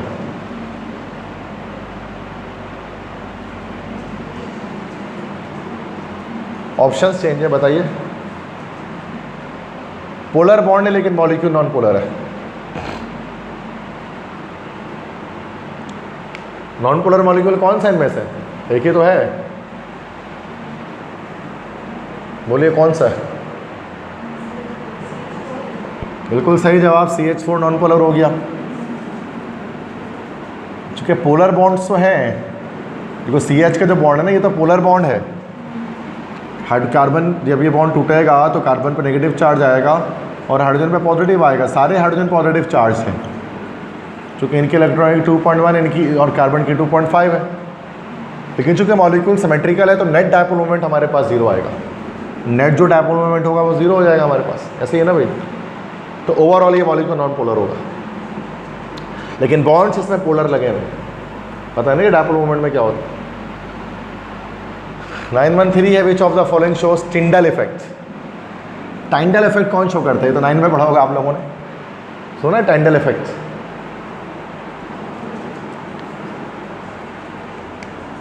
क्या होता है टाइंडल इफेक्ट बताइए? The scattering of light from colloidal solution, है ना। जैसे कमरा है, अंधेरा कमरा है और उसमें से रोशनी आ रही है बाहर से, तो जब रोशनी जिस रास्ते से आ रही हो तो रास्ता इल्यूमिनेट हो जाता है, चमक जाता है। डस्ट वगैरह उसमें जब डस्ट हो तो अगर कमरा बिल्कुल साफ़ सुथरा है और अंधेरा कमरा और रोशनी आ रही है तो कुछ भी नहीं होगा उसमें। लेकिन अगर कमरे में डस्ट है, धूल मिट्टी है और वो कमरा अंधेरा है और उसमें कोई रोशनी आ रही है तो क्या होता है कि लकीर बन जाती है पूरी, देखा है डस्ट वाले कमरे में। तो वो क्या होता है कि जो कोलॉइडल पार्टिकल्स हवा में होता है ना, डस्ट पार्टिकल इन एयर, जो कोलॉइड्स होते हैं, वो क्या करते हैं, स्कैटरिंग करते हैं लाइट की, तो लाइट अंदर कमरे में आ रही है। इसको टाइंडल इफेक्ट कहते हैं। तो कोलॉइड्स के अंदर होता है, सी ऑप्शन। पढ़ा है आप लोगों ने उसको, 9 में पढ़ा होगा। जॉन टाइंडल नाम के एक साइंटिस्ट था जिसने इसके बारे में बताया था। जब मैं तो हर साल पढ़ा रहा हूँ तो मुझे तो याद रहेगा, आप भूल जाओगे 1-2 साल बाद तो और भूल जाओगे। सिंपल सी बात है ना, क्योंकि ज़ाहिर सी बात है आप पढ़ा थोड़ी ना रहे, जब टीचिंग करेंगे तो दोबारा आपको चीज़ें याद आएंगी कि ये चीज़ ऐसी थी, ये चीज़ ऐसी थी, वरना इंसान भूल जाता है उसको फ़ौरन से। जैसे जैसे वक्त गुजरते रहते हैं इंसान भूलता रहता है। 914 है the reaction that involves both oxidation and reduction in the same species is dash.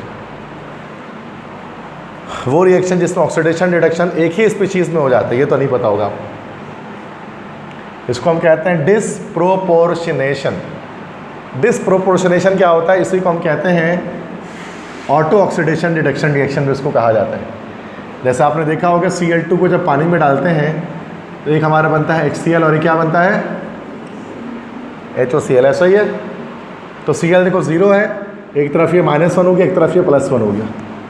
तो एक मॉलिक्यूल Cl2 का हमारे पास ऑक्सीडाइज हो रहा है और एक रिड्यूस हो रहा है, तो एक ही मॉलिक्यूल के अंदर ऑक्सीडेशन रिडक्शन दोनों हो जा रही है। इसको डिसप्रोपोर्शनेशन कहते हैं हम लोग, या auto oxidation reduction reaction of halochlorine हम कहते हैं। पढ़ा होगा आप लोगों ने ये सेकेंड ईयर में। तो एक नई चीज़ थी ये जो आपने सीखी है, डिसप्रोपोर्शनेशन। क्लियर है। 915 है which of the following elements exhibit the most variable oxidation state. सबसे ज़्यादा ऑक्सीडेशन स्टेट किसके पास होगी इनमें से, highest number of oxidation number.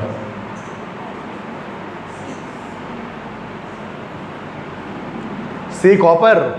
अबे पागल वागल हो गए तुम लोग, कॉपर पे +1 होगा और +2 होगा। हाँ, आयरन कहाँ से हो गया अल्लाह के बंदे, +2 +3 दो ही तो होता है इसमें ऑक्सीडेशन नंबर।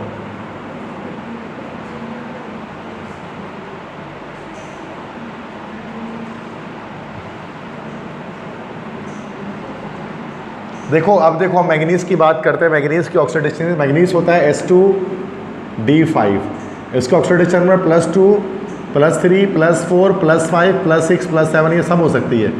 और क्रोमियम क्या होता है, S1D4, ये +1 सॉरी S1D5 +1 +2 +3 +4 +5 +6 ये सारे होते हैं इसमें। तो इसमें भी 1 2 3 4 5 6 है, इसमें भी 1 2 3 4 5 6 ऑक्सीडेशन नंबर इसमें भी। तो मोस्ट वेरिएबल ऑक्सीडेशन स्टेट और आप हाईएस्ट वैल्यू किरण आपसे पूछ रहे हैं। सबसे हाईएस्ट ऑक्सीडेशन स्टेट किसकी होती है, मैंगनीज की होती है, Mn की होती है, दैट इज़ +7। इससे ज़्यादा किसी की नहीं होती है। ठीक है, +2 से +7 तक ये मूव कर सकता है, +2 से +7 तक जा सकता है ये, कर रहा है ना भाई। अब क्या होता है, MnO4 -1 जो होता है हमारा पर मैग्नेट आइन जो होता है इसमें +7 पर होता है ना भाई। रिएक्शन के बाद क्या होता है, +2 में कन्वर्ट हो जाता है, तो +7 से +2 पे शिफ्ट करता है। तो सबसे बड़ा जंप मारता है ये ऑक्सीडेशन नंबर में, पर मैग्नेट आइन जब मैग्नीज +2 आइन में कन्वर्ट होता है। पता है ना ये रेडॉक्स रिएक्शन सबको। 916 है which substance can be use to detect the end point in an acid base titration between strong acid is weak base. Strong acid और वीक बेस हो तो कौन सा इंडिकेटर हम लोग इस्तेमाल करते हैं, फेनोल्फ्थलीन, मिथाइल ऑरेंज, लिटमस होगा और शायद थाइमोल ब्लू। क्या है टाइट्रेशन फर्स्ट ईयर में 2 ही यूज़ किए हैं, फेनोल्फ्थलीन यूज़ किया और मिथाइल ऑरेंज यूज़ किया है। मिथाइल ऑरेंज कब यूज़ करते थे आपको पता है, कब यूज़ करते थे मिथाइल ऑरेंज, भूल गए, जब वीक बेस हुआ करता था। जब भी टाइट्रेशन में वीक बेस आ जाएगा मिथाइल ऑरेंज यूज़ होगा। जब आपने सोडियम कार्बोनेट यूज़ किया होगा या जब सोडियम बाइकार्बोनेट को अगर आपने एज अ बेस यूज़ किया होगा तो आपने देखा होगा कि हमने मिथाइल ऑरेंज यूज़ किया था, जब ये दोनों आ जाते हैं टाइट्रेशन में प्रैक्टिकल के ऑब्जेक्टिव के अंदर। अदरवाइज सब में हम लोग जो है वो मिथनॉल्फिन यूज़ करते थे, ऐसा ही है। तो वीक बेस के अंदर या कैल्शियम हाइड्रोक्साइड यूज़ हो जाए तो बी ऑप्शन हो गया मिथाइल ऑरेंज, ये स्ट्रॉन्ग एसिड वीक बेस आ रहा है। 917 है, what is the total number of sigma and pi bonds in this? बेटा, अबे भाई क्या चले गए। ओके, सिग्मा पाई बॉन्ड की टोटल तादाद कितनी है इसमें? CH3 है, उसके बाद CH है, फिर डबल बॉन्ड है, फिर CH2 है। कितने सिग्मा कितने पाई है गिनो?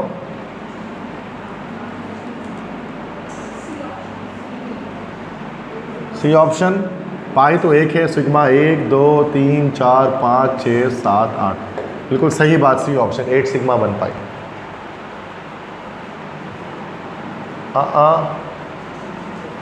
बी ऑप्शन, सी बोलो ना आप लोगों ने। 2 3 4 5 6 7 8, डायरेक्ट सी है, बी नहीं है। 8 सिग्मा है और 1 पाई है।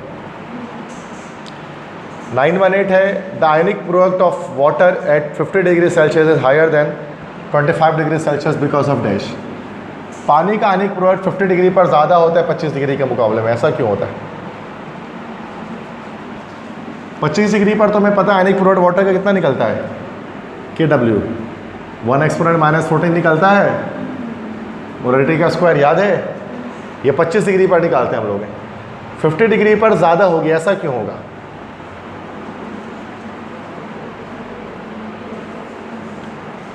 टेम्परेचर बढ़ाने पर डिसोसिएशन आयनिक प्रोडक्ट वाटर का क्यों बढ़ेगा?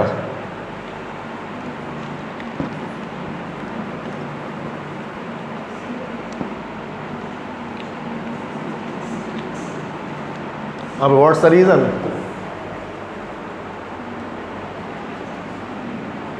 solubility increases, water becomes more basic, R2 ionization increases with temperature, KW is constant। Constant तो नहीं है भाई, ये तो टेम्परेचर पे डिपेंड करेगा। Water becomes more basic, water ज़्यादा बेसिक हो जाएगा ऐसा भी कुछ नहीं है। सी है, R2 ionisation increases with temperature, C option होना चाहिए। ये नहीं होगा सॉल्युबिलिटी इंक्रीज, क्योंकि वाटर है तो वाटर में तो सॉल्युबिलिटी की तो बात ही नहीं आएगी ना। देखते हैं, या सी ऑप्शन, आयोनाइजेशन बढ़ जाएगी ना टेम्परेचर के साथ, तो ज़्यादा आयनाइज हो जाएंगे वाटर के मॉलिक्यूल। सही है। 919 है, a 0.1 molar solution, mole solution of NaCl and 0.1 mole solution of CaCl2 are prepared which has more chloride. किसमें क्लोराइड ज़्यादा होंगे? बड़ा आसान है, NaCl में कि CaCl2 में? ज़्यादा क्लोराइड किस में होंगे?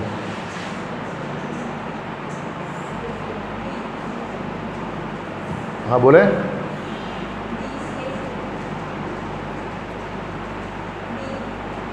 Depends on volume.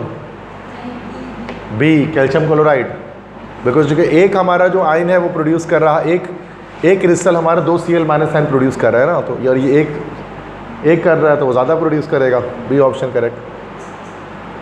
920 which type of hybridisation is present in CO2? CO2 carbon dioxide में कौन सी हाइब्रिडाइजेशन होगी? कौन सी हाइब्रिडाइजेशन होगी इसमें? कार्बन डाइऑक्साइड में कार्बन में लीनियर शेप आ रहा है तो sp हाइब्रिडाइजेशन होगी, C option. 921 the half life of first order reaction depends on dash.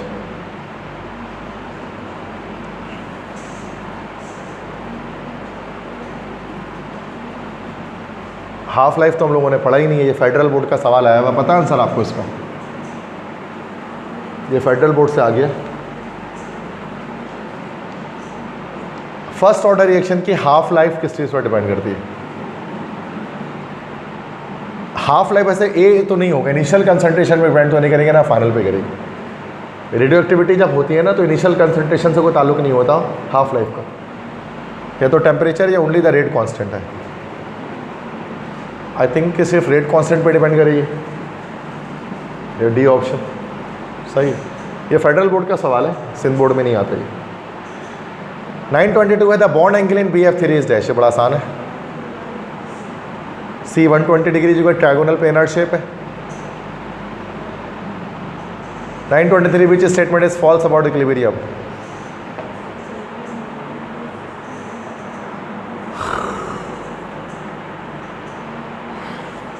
कौन सी बात गलत है इक्विलिब्रियम के बारे में बताइए? D, the reaction stops at equilibrium? नहीं, स्टॉप्स तो नहीं होता।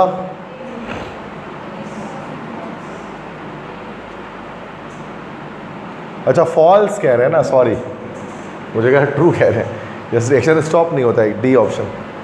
924 is the main reason for high boiling point of water compare to alcohol is dash. Alcohol की वाटर की बॉइलिंग पॉइंट अल्कोहल से ज़्यादा क्यों होती है? Strong hydrogen bonding, C option. 925 which of the following is most basic in nature? सबसे ज़्यादा basic nature में कौन होगा? ये क्या सवाल आ गया भाई। अमोनिया है, इथाइल अमाइन है, तो अमोनिया से ज़्यादा बेसिक तो इथाइल अमाइन होगा, क्योंकि यहाँ पर सीट रेडिकल जितना ज़्यादा होगा उतना ज़्यादा बेसिक होगा। एनिलीन क्या होता है बेटा? एनिलीन जब बेंजीन के साथ NH2 अटैच कर लेते हैं। पायरिडीन किसे कहते हैं? पायरिडीन तो हमारा इसी तरह का स्ट्रक्चर होता है, सॉरी हाँ, पायरिडीन हमारे इसी तरह का स्ट्रक्चर होता है, साइट्रोसाइक्लिक होता है। ये क्या सिस्टम हो गया? इसमें मोस्ट बेसिक कौन सा हो गया? थोड़ा टिपिकल एमसीक्यूज है। सभी में देखो नाइट्रोजन आ रहा है, सभी इलेक्ट्रॉन पर डोनेट करेंगे, बेस सारे। अब मोस्ट बेसिक नेचर कह रहे हैं, सारे अमाइन होते हैं तो हम टर्शियरी को बता देते हैं कि टर्शियरी हमें ज़्यादा बेसिक है। लेकिन यहाँ पर एक अमाइन आ रहा, अमोनिया आ रहा है, एक इथाइल अमाइन आ रहा है, एक एनिलीन आ रहा है जो एरोमेटिक कंपाउंड है, अमाइनो बेंजीन, और एक आ रहा है पायरिडीन जो हेट्रोसाइक्लिक कंपाउंड हमारे पास है। पता है किसी को? तो कोई कॉन्सेप्ट लगा सकते हैं इसमें कि ज़्यादा बेसिक कौन सा है?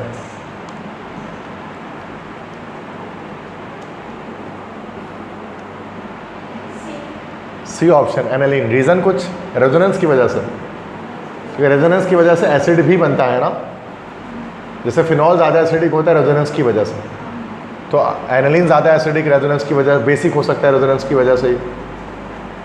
माइट भी पॉसिबल ऐसा हो, चेक करते हैं, क्या पता सी ही हो। बी है, पता नहीं इथाइल अमाइन, उसके रीज़न नहीं पता, वैसा out of the course MCQs है। इथाइल अमाइन क्यों हो सकता है? अगर बात दो उसकी है तो दो पेयर्स तो हमारे पास, दो रेडिकल्स तो हमारे पास एनिलीन और पायरिडीन, दो पायरिडीन में तो मौजूद है दो पेयर्स,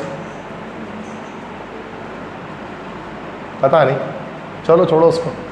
हाँ ये लिखा हुआ है, alkyl amines are more basic than aryl amines. Okay, aryl amine मतलब जब एरोमेटिक रिंग के साथ अगर हो ना, तो अराइल अमाइन से ज़्यादा बेसिक अल्काइल अमाइंस होता है, तो अल्काइल अमाइन में तो बस बी ही हमारे पास है। मतलब इसमें बेसिस के केस में उल्टा होता है कि अगर रिंग बन जाती है तो उसकी बेसिसिटी कम हो जाती है, कि एसिडिटी में ऐसा नहीं होता, जब रिंग बनती है बेंजीन की तो एसिडिटी बढ़ती है, जैसे फिनॉल ज़्यादा एसिडिक होता है अल्कोहल से, तो बस बेस में आप याद रख लिए उल्टा है, रिवर्स इसका है, अगर आ गया तो वैसे नहीं आएगा ये, ठीक है। 926 है, for the reaction this which change will increase the yield of ammonia. इसमें से यील्ड ऑफ अमोनिया कैसे बढ़ा सकते हैं हेबर प्रोसेस में? इस N2 + 3H2 ये बन गया 2NH3, और ये रिएक्शन हमारे पास कैसा हो गया? ΔH+ मतलब एंडोथर्मिक हो गया। इस रिएक्शन में ज़्यादा अमोनिया कब बनेगा? टेम्परेचर बढ़ाकर, बिल्कुल सही, ऑप्शन डी। हाँ, ए कहाँ से अल्लाह के बंदे, डी डिक्रीज करके टेम्परेचर, प्लस नहीं, नेगेटिव है ये, सॉरी, ये एक्सोथर्मिक रिएक्शन है, एंडोथर्मिक नहीं होता, हाइपर प्रोसेस एक्सोथर्मिक है। टेम्परेचर डिक्रीज करेंगे तो रिएक्शन फॉरवर्ड जाएगा, तो आपने प्लस देखकर आपने कह दिया होगा ना।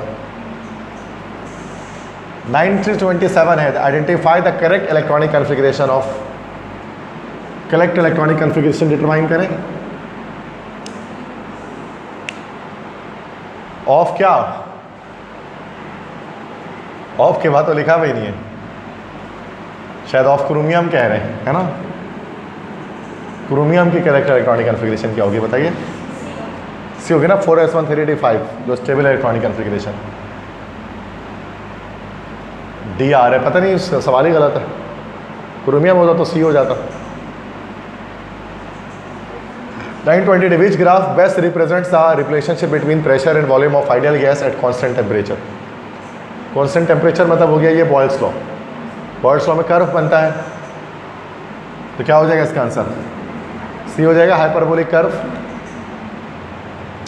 बॉयल्स लॉ है ना, बॉयल्स लॉ ग्राफ कैसा होता है? इसी तरह से होता है। 929 है, the structure of ozone is best represented as dash. Ozone का स्ट्रक्चर कैसा होता है?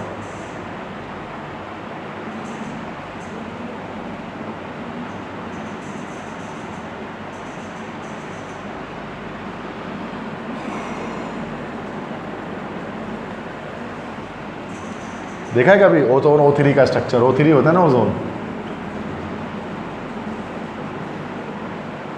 देखो इसमें तो ऑक्टेट कंप्लीट नहीं हो रहा ना ऑक्सीजन का, इसमें भी नहीं हो रहा। ऑल डबल बॉन्ड अगर आ जाए, अब इसमें जो ऑक्सीजन है 1 2 3 4 5 ऑक्सीजन ज़्यादा हो गया, तो ये सी होना चाहिए ना, resonance hybrid of this and this, चूँकि पाई बॉन्ड यहाँ रोटेट करेगा इधर से इधर की जानिब, तो माइट भी पॉसिबल सी हो, तो सी ऑप्शन करेक्ट है। क्योंकि बाकी सारा तो एलिमिनेट कर दिया हमने, हो ही नहीं सकता, पॉसिबल ही नहीं। तो रेजोनेंस होता है इसके अंदर, है रेजोनेंस हाइब्रिड होता है, दोनों स्ट्रक्चर बन सकते हैं उसको। तो नेगेटिव चार्ज होना ज़रूरी है ताकि एक इलेक्ट्रॉन लेकर यहाँ से अपना ऑक्टेट कंप्लीट करे, वरना कंप्लीट ही नहीं होगा। 930 विच of the following molecules shows the following expression. क्या कह रहे हैं ये पता नहीं, सवाल कंप्लीट नहीं है। 931 है, based on the graph below showing energy versus reaction progress, what is represented by the peak of the curve? A curve showing reactants at lower energy, peak at top, products at lower energy। ये भी सही सवाल नहीं है, चूँकि इसमें graph show ही नहीं किया। ग्राफ की एक वो लाइन लिख दी है, ग्राफ बनाना चाहिए था। आसान सवाल है वैसे, कोई इतना मुश्किल नहीं है। मतलब कह रहे हैं कि ग्राफ बनाया जा रहा है एनर्जी और रिएक्शन प्रोग्रेस का। कोई सवाल इतने ना, तो मैं इतना उसको मैं फोकस नहीं कर रहा कि कोई सवाल गलत आ रहा है तो मैं आगे बढ़ जा रहा हूँ। सवाल ही इतने, क्या ज़रूरत है एक दो सवाल को। चलो रेजोनेंस मुश्किल सवाल नहीं है। रिएक्शन प्रोग्रेस उसका कर रहे हैं कि एक कर्व है जिसमें रिएक्टेंट लो एनर्जी में है, पीक है टॉप पर, और प्रोडक्ट्स लोअर एनर्जी में है। ठीक है, तो ये कर्व क्या शो करता है? कर्व जो पीक क्या शो करता है? मैं एक्टिवेशन एनर्जी को शो करता है ना, जो पीक होता है, तो रिएक्शन को स्टार्ट करने के लिए चाहिए होता है। ये रिएक्टेंट है, ये हमारे पास प्रोडक्ट की एनर्जी है। ऐसे ही होता है ना भाई, कर्व बना है ना केमिकल काइनेटिक्स में, उसी ग्राफ को शो कर रहा है। ये ग्राफ होता तो ज़्यादा अच्छा समझ पाते हैं आप इसका। तो यहाँ से यहाँ पूरा थ्रेशोल्ड है और यहाँ से यहाँ तक एक्टिवेशन है, पता है बात सबको। तो सवाल मुश्किल नहीं है, लेकिन जो ग्राफ था नहीं इसलिए मैंने कराया नहीं। अब ये तक इसमें क्या which of reaction become best represents at redox process, ये ऑप्शन ही गायब हो गया इसमें सारा। ये भी गलत सवाल हो गया, अब इसको कैसे जवाब देंगे इसमें? अब करेक्ट ऑप्शन सी लगा दे रहे हैं इसमें। अब ये एनईडी में ऐसे ही होता है, ठीक है। मतलब अब इसके देखो ऑप्शन में इसमें मान लो ऐसा सवाल आएगा नहीं, कंप्यूटर बेस्ड टेस्ट हो रहा है और मान लो कि ऑप्शन नहीं लगा हुआ चारों। अब कंप्यूटर अपने मर्जी से इसमें सी डाला हुआ है, जिसने सी लगाया होगा उसका सही होगा। अब उसी तुक्के में ही लग सकता है उसमें, वरना तो जीनियस से जीनियस बच्चा दुनिया का सबसे, एल्बर्ट आइंस्टाइन भी आज इसका जवाब नहीं दे सकता। Jabir bin Hayyan father of chemistry इसका जवाब नहीं दे सकता, इसमें आंसर ही नहीं है। जवाब उस वक्त देखना कि जब चार ऑप्शन होगा। मुश्किल सवाल एक अलग चीज़ होती है, और ये है इम्पॉसिबल क्वेश्चन जिसके जवाब आ ही नहीं सकता। आपको बोला है कि सी लगा दे और उसका सही हो जाए और वो खुश हो जाए, तो खुश होने की ज़रूरत नहीं है, तो तुक्का मारा ना आपने, इसमें खुश होने की क्या बात है? बच्चे इसी तरह से खुश होते हैं। अब देखो मैंने सी बोला था ना को सी ही है भाई। अब सामने वाला हैरत करेगा कि भाई तो तुमने तो तुक्का मारा ना, किसी ने बी लगा दिया, ये लगा दिया। अब आपका सी तुक्का सही लग गया तो उसके में उन्होंने कि खुश हो जाए। बहुत सारे बच्चे MCQ का करेक्ट आंसर लगता है सही ना, तो खुश हो जाए, तुक्का मार के लगाया होता है, कोई कॉन्सेप्ट नहीं होता, और खुश हो जाते देखो मैंने ये बोला था ना यही लगा रहे, तो क्या मतलब आप उदास हो जाओ कि आपने तुक्का मारा है। कॉन्सेप्ट से MCQ सही लग रहा है, निशान तो सही है, तुक्का मार के लग रहा है तो फ़ायदा क्या है? आप अगले MCQ गलत कर दोगे, उसका मतलब है 10 में से 2-3 ही सही कर पाओगे, तुक्के में आप इतना होगा ना, और वो 2 MCQ देकर खुश होते रहोगे, बाकी 8 जो गलत हो रहा है वो तो देखो आप लैक ऑफ कॉन्सेप्ट की वजह से। तो ज़रूरी है कॉन्सेप्ट डेवलप करना, तो इसमें तो ऑप्शन है ही नहीं, तो इसको तो हम बता ही नहीं सकते क्या है। 933 है। ये लो, ये इसका भी ऑप्शन ख़त्म हो गया, क्या ऑप्शन ही नहीं आ रहे किसी में। हाँ ये आ गया। 934 है, what is the pH of a buffer. नहीं pH का बफर हम लोग नहीं पढ़ेंगे, ये हमारे है नहीं कोर्स में बफर का pH निकालने का तरीका। 935 है, a student measures the mass of magnesium before and after heating in air, which law does this experiment verify. Magnesium को एक शख्स ने वजन किया हीट करने से पहले और हीट करने के बाद, कौन सा लॉ ये एक्सपेरिमेंट वेरीफाई करेगा। Law of definite proportion, law of multiple proportion, law of conservation of mass, Dalton atomic theory.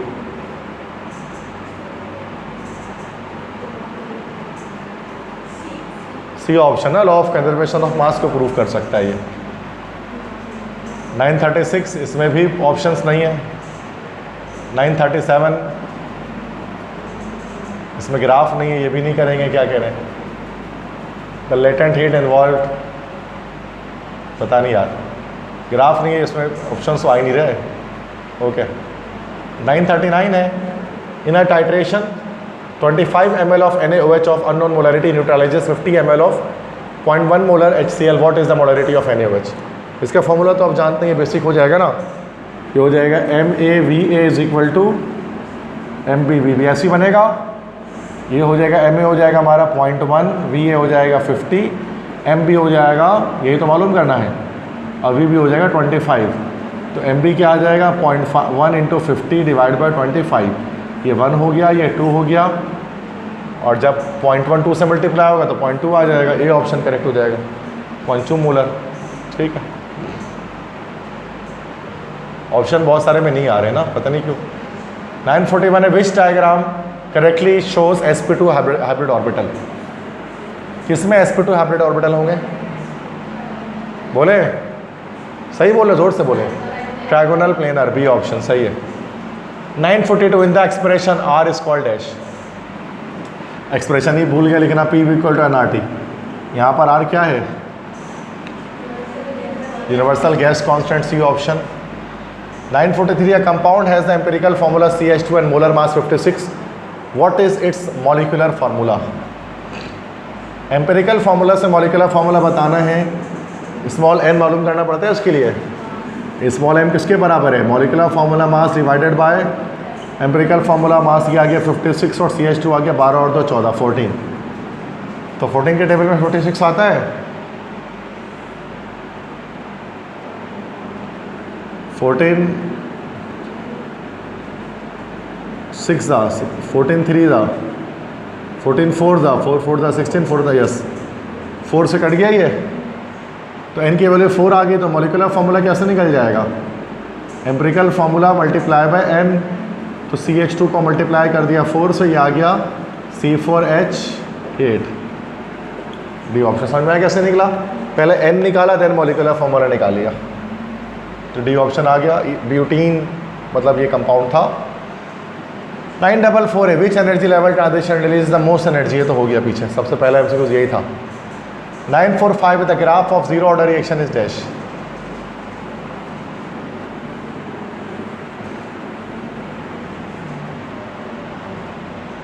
ये भी अजीब सा है, पता नहीं, छोड़ दो उसको। नेक्स्ट है 946 है, which of the following equilibrium constant suggest the reaction favours product. किस Kc की वैल्यू में ज़्यादा प्रोडक्ट बन रहा होगा, फॉरवर्ड रिएक्शन ऑलमोस्ट कंप्लीट होगा। प्रोडक्ट ज़्यादा होगा, सो मुराद Kc की वैल्यू कैसी बड़ी होनी चाहिए, तो सबसे बड़ी वैल्यू Kc की क्या है, सी ऑप्शन। पता है नहीं एक्सटेंट ऑफ रिएक्शन, वो सॉरी जो हमने पढ़ा था। 947 in the van der Waals equation the b constant correct for what. B जो था वो कब इस्तेमाल करते थे, V equal to V minus n b, याद है बी क्या बताता था,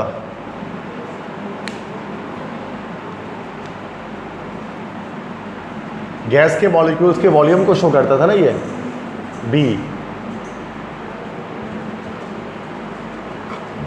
गैस का टोटल गैस का वॉल्यूम तो नहीं बताता था ये, शायद बी हो। मॉलिकुलर साइज देखते हैं क्या आंसर, यस बी है, लेकिन वो मॉलिक्यूल का साइज नहीं, मॉलिक्यूल का वॉल्यूम बताता था, तो उसको माइनस कर देते हैं, याद है ना, तो वो मॉलिक्यूलर वॉल्यूम होना चाहिए था। 948 है which of the following expression relates rate to concentration in a second order reaction.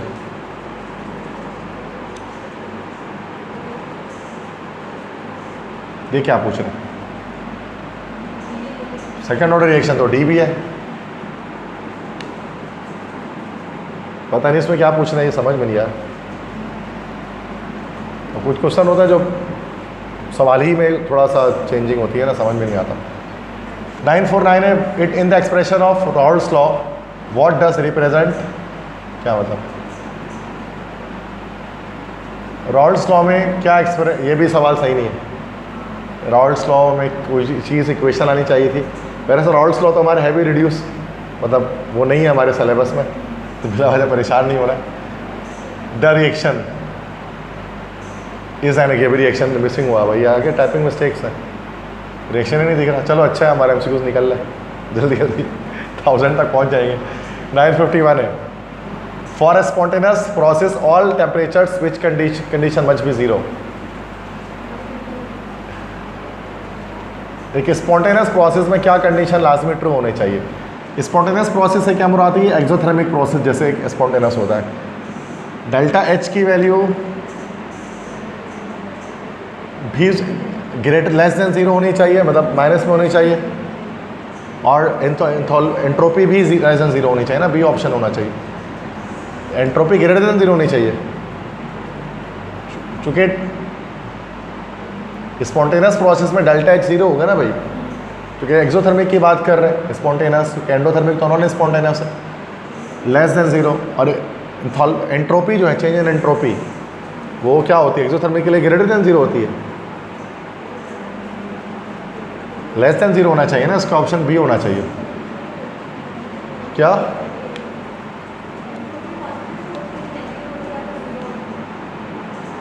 Entropy positive में नहीं होती है एंट्रोपी? हाँ, तो ये शायद गलत ऑप्शन हो गया, बी ही होना चाहिए। ये फिजिक्स का सवाल आ गया इसके अंदर, एंट्रोपी तो है नहीं हमारी केमिस्ट्री में। For the reaction this, reaction नहीं दिया हुआ, छोड़ दो। Identify the hybridisation of carbon in ethyne. Ethyne में कार्बन की हाइब्रिडाइजेशन क्या होगी? C option sp। उसके बाद 954 है what is the oxidation number of chlorine in CaClO4। बिल्कुल सही, +7, याद हो गया कर करके, अब ये लिखाने की जरूरत ही नहीं पड़ती है। नेक्स्ट है 955 the decomposition of hydrogen peroxide is example of dash. Hydrogen peroxide की डिकम्पोजिशन, ये जो H2O2 जो है वो हमारा क्या हो जाता है? H2O बन जाता है और ऑक्सीजन बन जाता है। ये किस चीज़ की रिएक्शन निशानी है? कौन सी रिएक्शन है ये? डिसप्रोपोर्शनेशन कह सकते हैं ना, एक ही मॉलिक्यूल ऑक्सीडाइज रिड्यूस दोनों हो रहा है, अभी जो बताया था सी ऑप्शन। 956 है which expression represents the rate law for a reaction A B is provide, rate doubles when A double but no change when B is double. Okay, ये अच्छा सवाल है। रेट लॉ डिटरमाइन करना है, रेट लॉ डिटरमाइन करना है, जबकि ए plus B मिलकर प्रोडक्ट बना रहा है। रेट को डबल करने से, जब ए डबल हो रहा है तो रेट भी डबल हो रहा है, लेकिन बी कोई चेंज नहीं आ रहा जब बी को डबल किया जा रहा है। तो ए के रेस्पेक्ट से कौन सा ऑर्डर का रिएक्शन हो गया? ए के रेस्पेक्ट से कौन सा ऑर्डर हुआ? अभी तो बताया क्लास के स्टार्ट में। वो बी के रेस्पेक्ट से 0 ऑर्डर हो गया, तो ओवरऑल ऑर्डर 1 आ गया, तो क्या हो जाएगा? ए हो जाएगा ना, ये ऑप्शन करेक्ट हो गया।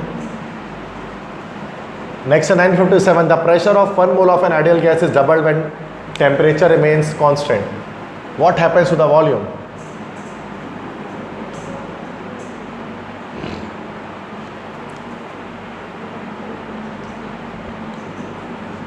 कह रहे 1 मोल आइडियल गैस का प्रेशर डबल हो जा रहा है जब टेम्परेचर रिमेन्स कांस्टेंट है, वॉल्यूम के साथ क्या होगा? ओके, सही, आसान है। प्रेशर डबल हो रहा है ना, तो वॉल्यूम क्या हो रहा होगा? बॉयल्स लॉ, हाफ हो जाएगा, सिंपल, बी ऑप्शन है, तो बॉयल्स लॉ। नेक्स्ट है the graph of LNA। LNA तो हम लोगों ने पढ़ा ही नहीं है भाई, LNA पता नहीं क्या ये होगा, कुछ नेचुरल लॉग होता है ये LN। इसके बाद the following is a graphical representation, ये भी छोड़ दो। Which of the following has the highest first ionization energy? किसकी फर्स्ट आयनाइजेशन एनर्जी हाईएस्ट होगी? किसकी आयनाइजेशन एनर्जी हाईएस्ट होगी? Lithium, beryllium, boron, carbon. मतलब कार्बन के बाद नाइट्रोजन। लेफ्ट से राइट जा रहे हैं तो आईपी क्या होती है? इंक्रीज होती है ना भाई, तो क्या हो जाएगा? नाइट्रोजन हो जाएगा। Calculate the number of molecules in 5 gram of methane. Methane के 5 ग्राम में नंबर ऑफ मॉलिक्यूल कितने होंगे? तो कैलकुलेशन करनी पड़ेगी। ये हो जाएगा 5/16 मल्टीप्लाई बाय 6.02 एक्सपोनेंट 23। यही होगा ना भाई? ये 5 1 ज़ा 5, 5 3 ज़ा 15। ये हो जाएगा हमारे पास 0.33। 0.33 मल्टीप्लाई बाय 6.02 एक्सपोनेंट 23। 6 से 0.33 को मल्टीप्लाई करेंगे तो वैल्यू क्या आ जाएगी? 1.5 से कम ही आएगी, इतना तो पता है। 1.5 से जब मल्टीप्लाई होता है तो 1.5 आ रही होती है। अब 1.5 से कम आएगी। ये 5 ये तो होगा नहीं, सी भी नहीं होगा, ए भी नहीं होगा, डी होगा। मतलब सॉल्व करने की ज़रूरत नहीं है पूरी। क्या हो गया ये? एक हाथ से आगे।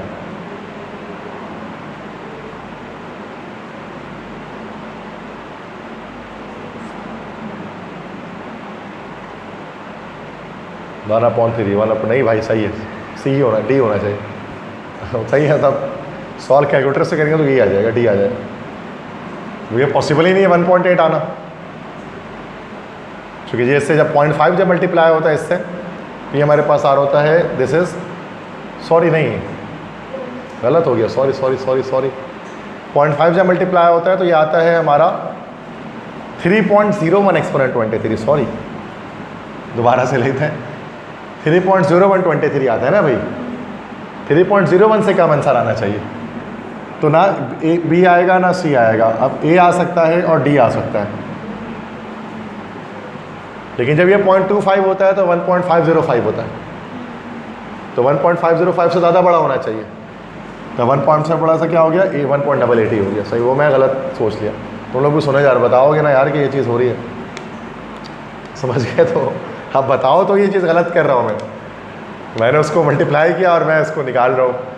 0.33 मल्टीप्लाई जब होगा तो 0.5 जब मल्टीप्लाई होता है 1.505 नहीं आता, 3.01 आता है। 1.505 का मतलब 0.25 मल्टीप्लाई होता है, तो 0.25 से बड़ी वैल्यू, मतलब 0.25 से बड़ी वैल्यू है तो इसकी वैल्यू 1.5 से बड़ी है, तो 1.8 आ गया। सॉल्व नहीं करना बहर सूरत, इसको किसी भी सूरत में डायरेक्टली लॉजिकली आंसर आ जाएगा इसका। 962 है, which diagram best represents hydrogen bonding. पता नहीं क्या ये, छोड़ो इसको।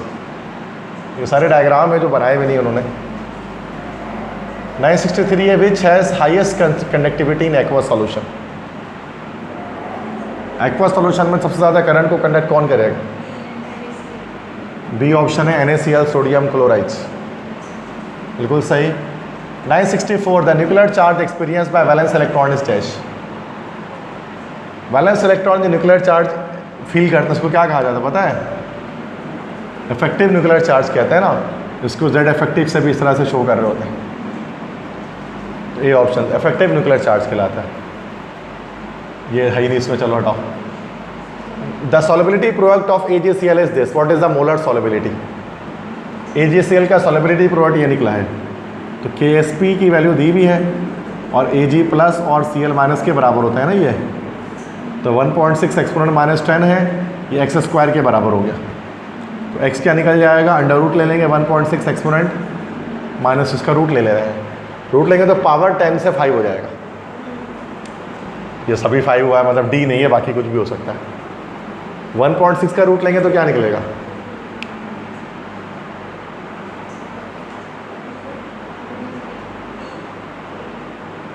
क्या होगा? डी ही होगा, बी ऑप्शन। 1.6 का रूट 1.3 निकलेगा। 1.3 इंटू 1.3 1.6 हो जाएगा।